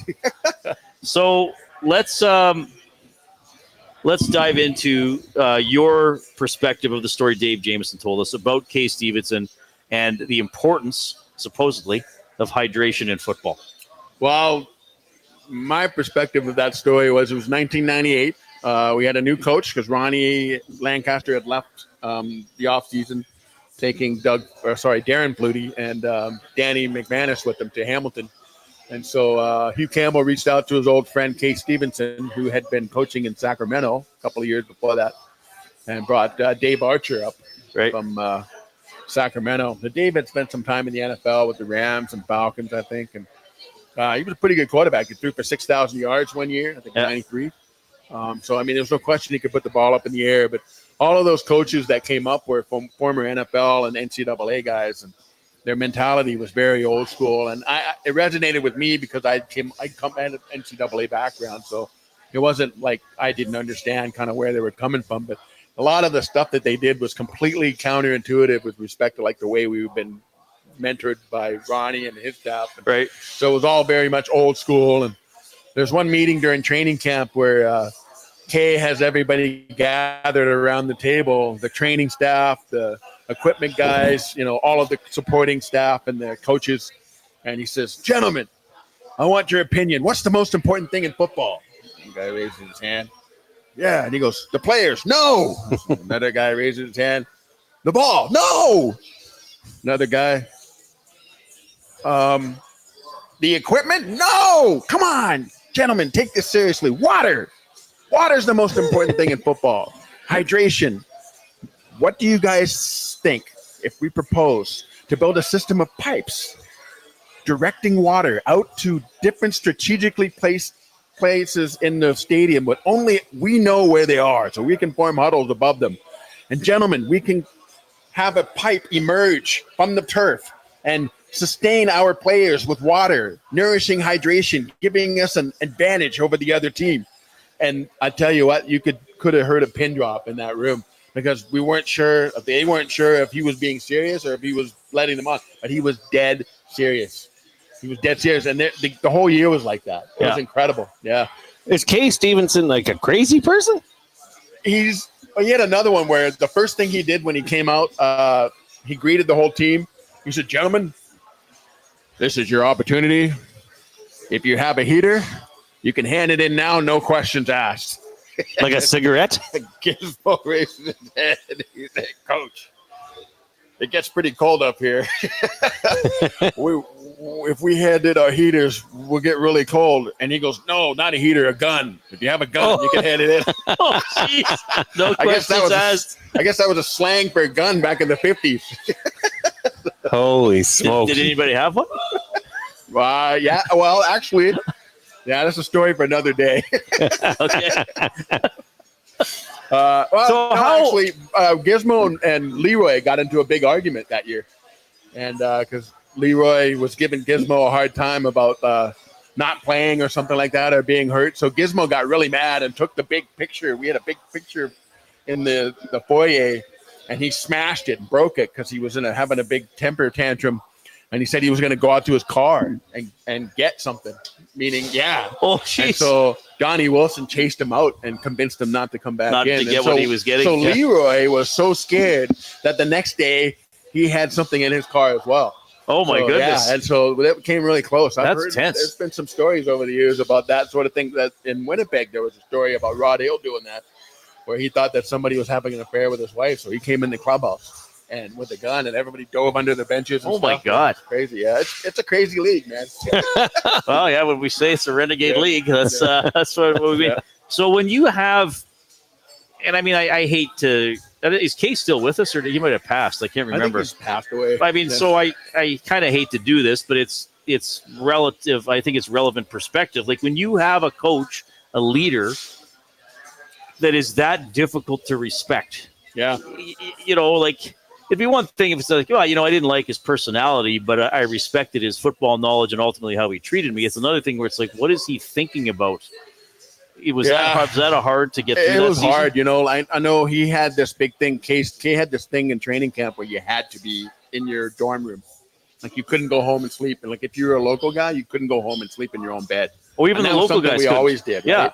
And so my roommate was Trent Brown, the one who does James H. Brown and Associates. And so Trent was like, "You know what? I'm going home. I don't care." Yeah. And so Trent decided he was going to create like a dummy in his bed to make it look like he was sleeping in there. And then he pieced out. And then about half an hour later, I'm in my bed in the dorm room at Concordia during training camp, 1998. And Joe Woolley, the kind of second in command to Kay Stevenson, he's like the director of football ops. He opens my door and he goes, "Is that your roommate?" And I was like, "Yeah." I didn't even look up. I was like, "Yeah, he's asleep." And he goes, "Bull crap." And I go, "Why? What makes you say that?" And I look over and his bed is illuminated because he put the lamp in there, but didn't unplug it. So the whole bed, like a firefly, like a glowworm, right? And I'm like, I didn't realize he was gone. And he goes, you tell him that he has to come see me in the morning at breakfast. And I said, all right, I guess so, coach. Sorry. And he's like, you make sure he comes to see me. So the next morning he goes to see him, and he told him he wasn't going to start in the game against, I don't know, whoever DC or something. But that was one of the funniest things I've ever seen. I looked up, he didn't unplug You're just thinking, come on, Trent. Yeah, you're better than that. Oh, he's reading out of there, coach. There's a book you really. Hey, I didn't rat you out, Trent. Like I tried. So we're moving offices today. Yeah. So for the guys who, let's face it, some guys might come up from the States in May or April not knowing if they're going to make the team. Yeah. Like, will there be guys who play for the Elks and they're like living in an apartment with just like a bed and some food in the fridge, and that's how they're getting through the year? Or like, how do guys handle that life transition once they make the team? My first year in 1990, the year I came in. And so the Elks, the Edmonton Eskimos at that point, they had an agreement with the Chateau Lacombe where they would like have a series of rooms where they would keep open for the players and stuff. So they put me up in the Chateau Lacombe for the first year. And then after that, they were like, well, you're on the practice roster. We're paying you $300 a week. Go get an apartment. I'm like, with what? Like how's that going to work? Right. Yeah. So I luckily my dad had a friend here in town who was an Ottawa Rough Rider cheerleader. And she worked for the Alberta government, and she offered to billet me. So I stayed with her downtown, right on the ravine there on 99th and 105th Street. Yeah. And I used to catch the LRT and go. But, I mean, guys just make it work somehow. You know? Yeah. And the thing about practice rosters, you negotiate your own salary. Like some guys make full salary on practice rosters, really? while Okay. other guys make next to nothing. Okay. You know, it just depends. And I wasn't really that I wasn't a very assertive guy. I just wanted to get more of what I was getting, you know, and I didn't really want to ask for more money and create waves that way. But yeah, guys, you know, some guys are really good at that. Some guys aren't, you know, some guys just make it work. I've seen guys with mattress on the floor and no TV. And what was the first off season you stayed here? Do you remember? The first off season I stayed here was 1992, I think. So only a couple of years where you go home or wherever in the summer. Boy, I was not ready. Not ready for the cold weather. Yeah. Okay, so where were you spending in Colorado or Ottawa? Yeah, Colorado, okay. The snow goes away. Like it snows, then the sun warms it up and it goes, like evaporates. Here, that's like I tell people down in the States, like the snow stays from like middle of October sometimes until all the way into late April. Right. Sometimes. I guess that because there are a lot of places in the States that snow, even Northern California. They don't understand but that. It's gone the next day. Because it goes away. Right. You know, and here, not here. That's it part just of gets dirty. That's about it, yeah, it's you know? just that's why I always say spring is actually my least favorite season here. Like it gets warmer, but it's just all puddles and dirty snow and mud. Yeah. And that's the other thing about the Americans don't understand why Canadians take their shoes off every time they go in somebody's house. Because a lot of Americans would be like, what are you doing? Yeah, we were talking about that. Yeah. And I'm like, dude, like if you're in Canada and you walk in with your shoes on, like it's a fight. Like, you're going to be fighting that dude. What are you doing with your shoes on? Why do you have shoes on? What are you, born in a barn? Yeah. You know, like, well, just 9 months of the year, your shoes are you got to take your shoes off. Not very clean. So, Jed, last week, at the start of the week was the Monday Morning Magic down at K-Days. Was that something you were involved in? Was that every year. Yeah, I loved it. Yeah. I actually went down there a few years ago when Chris was still with the U of A and he was bringing his U of A players there. And we sat there and we chatted for almost 2 hours. Right. And we talked about that, you know, how much fun that was. And I'm glad they still do that because that's something that, you know, you give the opportunity to some of the people that are maybe a little bit less fortunate and don't have the opportunity to get on the rides. And you just shut the whole park down. And you have, you know, you get to ride whatever ride you want to, and you can ride on it. It's pretty funny seeing those big old linemen get on the rides with some of the kids and stuff. I'm like, I didn't realize they were rated for that much weight, but it's good. You know, it's always a real blessing to see when those kids come out and see the way they light up, you know, when they're on the rides with the big guys and stuff. So. All right, and before we let you go, working with youth is a big part of your life now, and you just sort of is it a slight change, or what was the change here? Yeah, I switched over from working for not-for-profit. I ran I worked in group care for a really long time where I ran, you know, I was a supervisor for group homes and that sort of thing. I'm getting a little bit longer in the tooth, you know, and the kids aren't getting any younger or any smaller for that matter. So I just recently transitioned. I went back to school and now I'm working for the government of Alberta as a social worker, and I just love it. It's awesome. I get to talk with families and look after kids and stuff, and that's just something I've always wanted to do. And it's been my dream job for so long, and now I get to whistle while I work. I love it. It's awesome. So. Jed, we love having you. Yeah. You've been a regular on our show since it started, so almost a year. Yeah. And we just love hearing your perspective, and obviously you're a great storyteller, and we'll talk to you. We kind of do it every week or two. Yeah. We always work it out. But hopefully, great location. Well, you got to come to the new office. So, next time you do it, we'll try to arrange a time when you can get to the new office. Oh, sure. So Where you can see it and hang out. It's like 8 blocks from the old office. Oh, okay. So you're still, same area. Okay. Yeah, you'll find it. No problem. Okay. You'll find it. No problem. Thanks for coming by, buddy. Thanks for having me, guys. Jed Roberts, EE alum. We are live at BP Westgate. We're going to do our final segment. We're still going to do words of the day. Yeah, you're just going to have to not look at my computer because we're in tight quarters. You can, and people can still chime in. Our off-topic topic for William Huff, your favorite pasta, noodle, and sauce combination. Yes. Ooh, you got one? A good one. Yeah, what's Jed, yours? You got one quick? I like rotini. Ooh, yeah. I can't remember the name of the sauce, but it's a red sauce. And I always give my wife a hard time because I swear she's half Italian because she doesn't put a ton of sauce on it. She just almost so it's like a blush, right? Yeah. And it's actually so good because she puts Parmesan cheese on it. Oh, to die for. I'm not big on having a whole bunch of meat on there. I like their pasta. Right? Yeah. Same here. Yeah. Good stuff. Jed, you're the best. We'll see you soon. Yeah. Thanks for having me. All right, here comes the coop.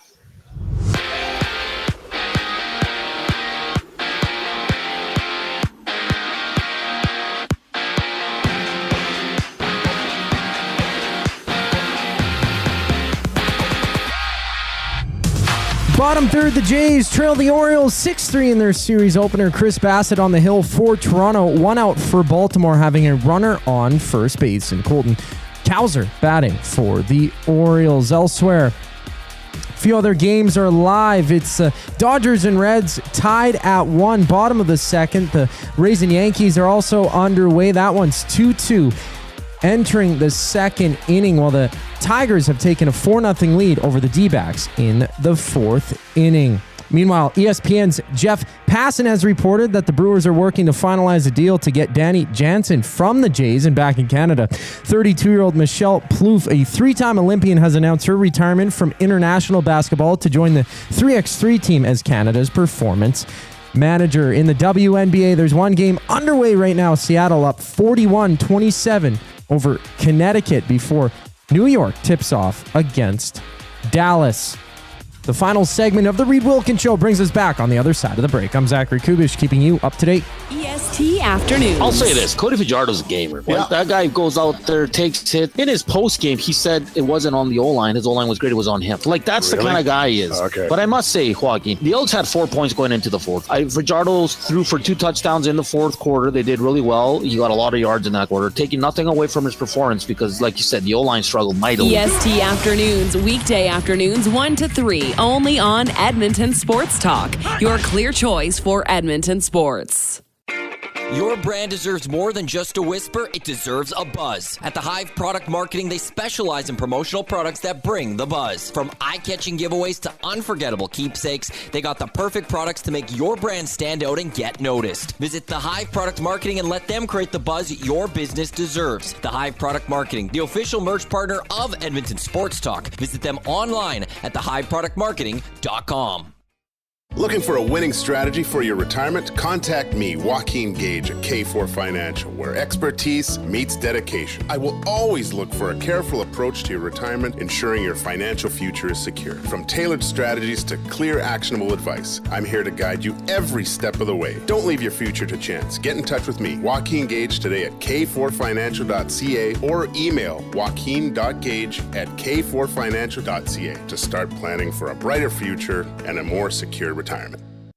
Hi there. If you're like me, you like to picture yourself in luxury, even though there's absolutely no way you can afford it. And if you can, well, even better. Thankfully, I picture myself in something that is luxury, but still absolutely affordable, like the all-new Mazda CX-90 from Park Mazda. With the new luxury features like facial recognition settings and quilted detail Napa leather seating, I can pretend to be comfortable with all of my proper settings activated without even touching a button, thanks to Mitch Lewicki and the great staff at Park Mazda. I like to picture Mitch Lewicki as a ninja fighting off evil samurai. Park Mazda, your dealer for life in Sherwood Park off Y Road, parkmazda.ca. Must you click?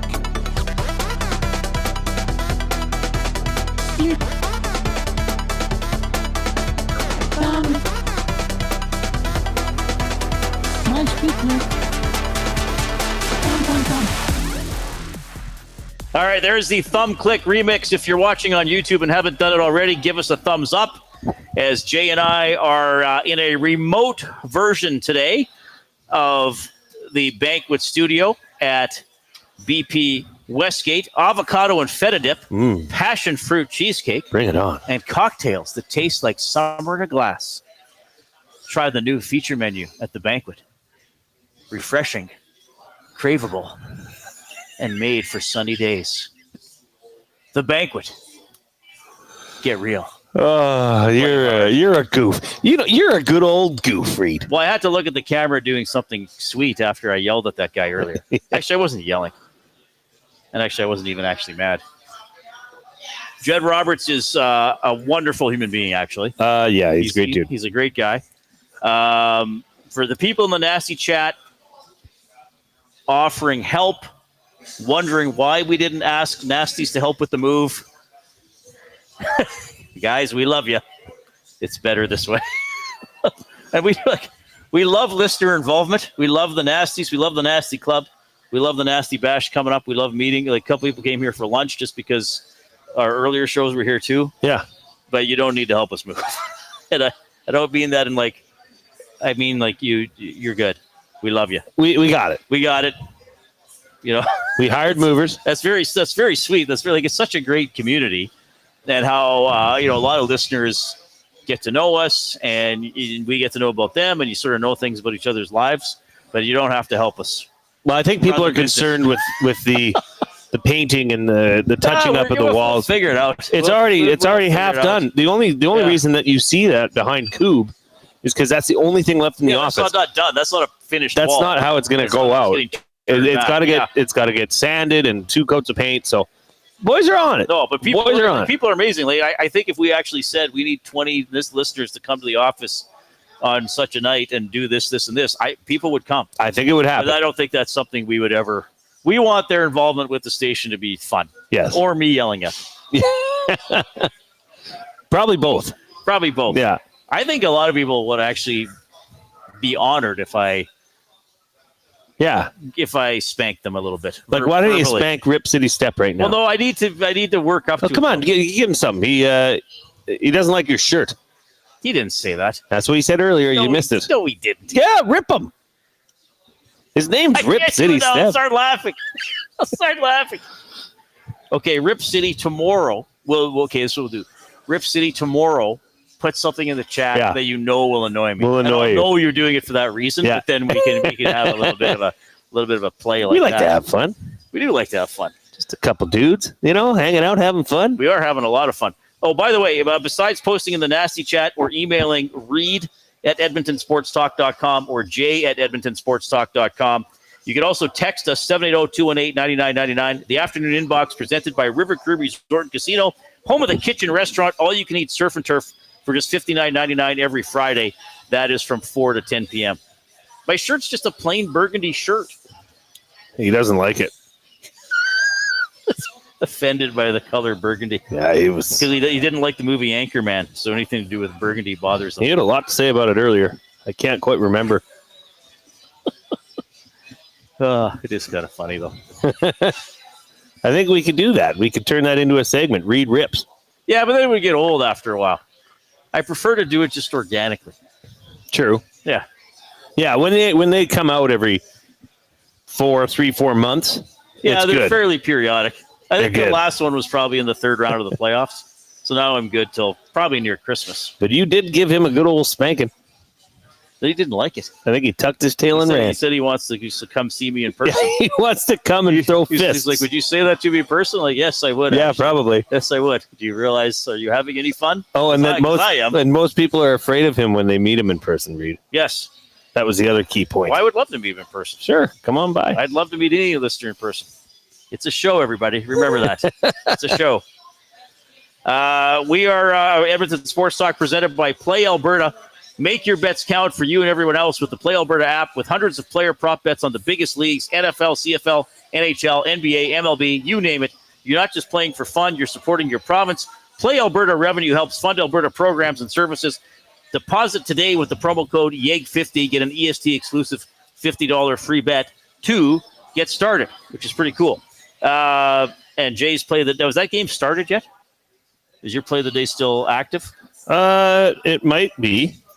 Anyway, Jay always has a play of the day. There's a bunch of other stuff. Go on Play Alberta, click on sports, click on EST specials. Yeah, it's already going, and Seattle is up 52-39. So that was my play to cover 11-point margin of victory. So that one is looking okay. Then we need Dallas to keep it tight against the New York Liberty. All right. Okay, now I gotta sort of turn away or something here. Oh, are we doing this right now? We could, yeah. Well, we only have 3 or 4 minutes left in the show, so we better do words. Coob, if you're ready for the word of the day, we're gonna get after it here. First word of the day: facile. So you say that again? Facile.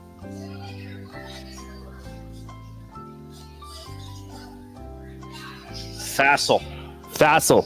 Okay, I'll go with my first instinct that I wrote down, since you often say, Reid, just do that. Fassel. That is incorrect. That is a buzzer. Is it Fasel? That is incorrect. Is it Fasal? That is incorrect. Okay, I don't know how to spell it. Obviously. Facile. Oh, I thought that was pronounced facile. Facile. This means, oh crap, I should know what it means. I thought it was pronounced facile when I first looked at it. Okay. But the actual pronunciation is facile. Oh. Yeah. Does it mean almost like useless or extraneous? Am I thinking of the right word? No. Okay, I need a sentence then. The problem requires more than just a facile solution. Oh, it'd be like simple or basic, or like something that's not complicated. Dun, dun, dun, dun. Yeah, okay, I should have remembered that. Dun, dun, dun, dun. You sounded exactly like me. Or did Coop play it? There it is. I said it. That was me. That sounds like I'm in the mountains. Yeah. And I'm like, you're like the Ricola guy. I don't know what yodeling is, so I do that instead. Play it again, Coop. Did you still have it, Coop? Can you play it again? He's probably painting it. Imagine me dressed as Heidi doing that. Okay. Charlie says that means easy in French. Second word of the day: sidify. Sidify. Sidify. Well, it can't be like that. No, it can't be like that. Oh, it can. Citify. Ding, ding, ding. Sidify. Da, da, da, da. You sound exactly like it. I can't tell what's real and what's tape. Because I'm trying not to look at you for this part. This is a verb. It's so bad. Like, it's so weird. This is such a weird place to work. Everybody and I love wondering what's going on over here. All this stuff that we... Da, da, da, da. Why did I do that originally? I don't even remember. I don't know. And then Coop put that echo on it. Yeah. So it sounds like I'm in the mountains. Oh, now he's playing the Jeopardy thing. Oh, you want us to finish the show, Coop? Citify. So I currently have a point and a half. Yeah. So if I ask for the sentence and get the definition, I can at least get 50%, because I don't know the definition. Okay, in a sentence? Yeah. The highway project would inevitably sidify nearby farmland. It's not that basic. It to turn is. something into a city, to urbanize, to turn something into an urban area. Da, da, da, da. That is, I was gonna say that just as a joke. Like, correct. Make something a city, and that's actually what it is. That's what it is. Okay, I should get 2.1 then for the. I'm gonna give you, I'm gonna give you the extra for point the one thought that I had in my head. Yeah. All right, this was a fun show. We appreciate do not let me leave without paying. Oh yeah, we gotta Paid pay for lunch. Yeah. The first time Jay and I were alone together. Where was it? Smitty's. Dun, da, da, da. Smitty's Westmount? Westmount. Yeah, we had this great meeting, and then I was like, yeah, I got to go to the washroom quickly. And then I walked out of the washroom, and I just... Oh, you're paying for my lunch? Jay was like straight for the exit. Holy smokes, what a day. I think you wrote it off, though. Tax write-off. Something like that. Oh, my goodness. All right, this show was a blast. A lot of great chat. A couple of awesome guests, Michelle Plouffe and Jed Roberts, both Edmonton legends, joined us live here at BP Westgate. We're gonna go see. We're gonna see what needs to be done. The new office or the no office. We're coming home. Big thanks to Zachary Kubish on behalf of the Glue Guy, Jason Milne. I'm Reid. Talk to you soon. Yeah. Dun, da, da, da.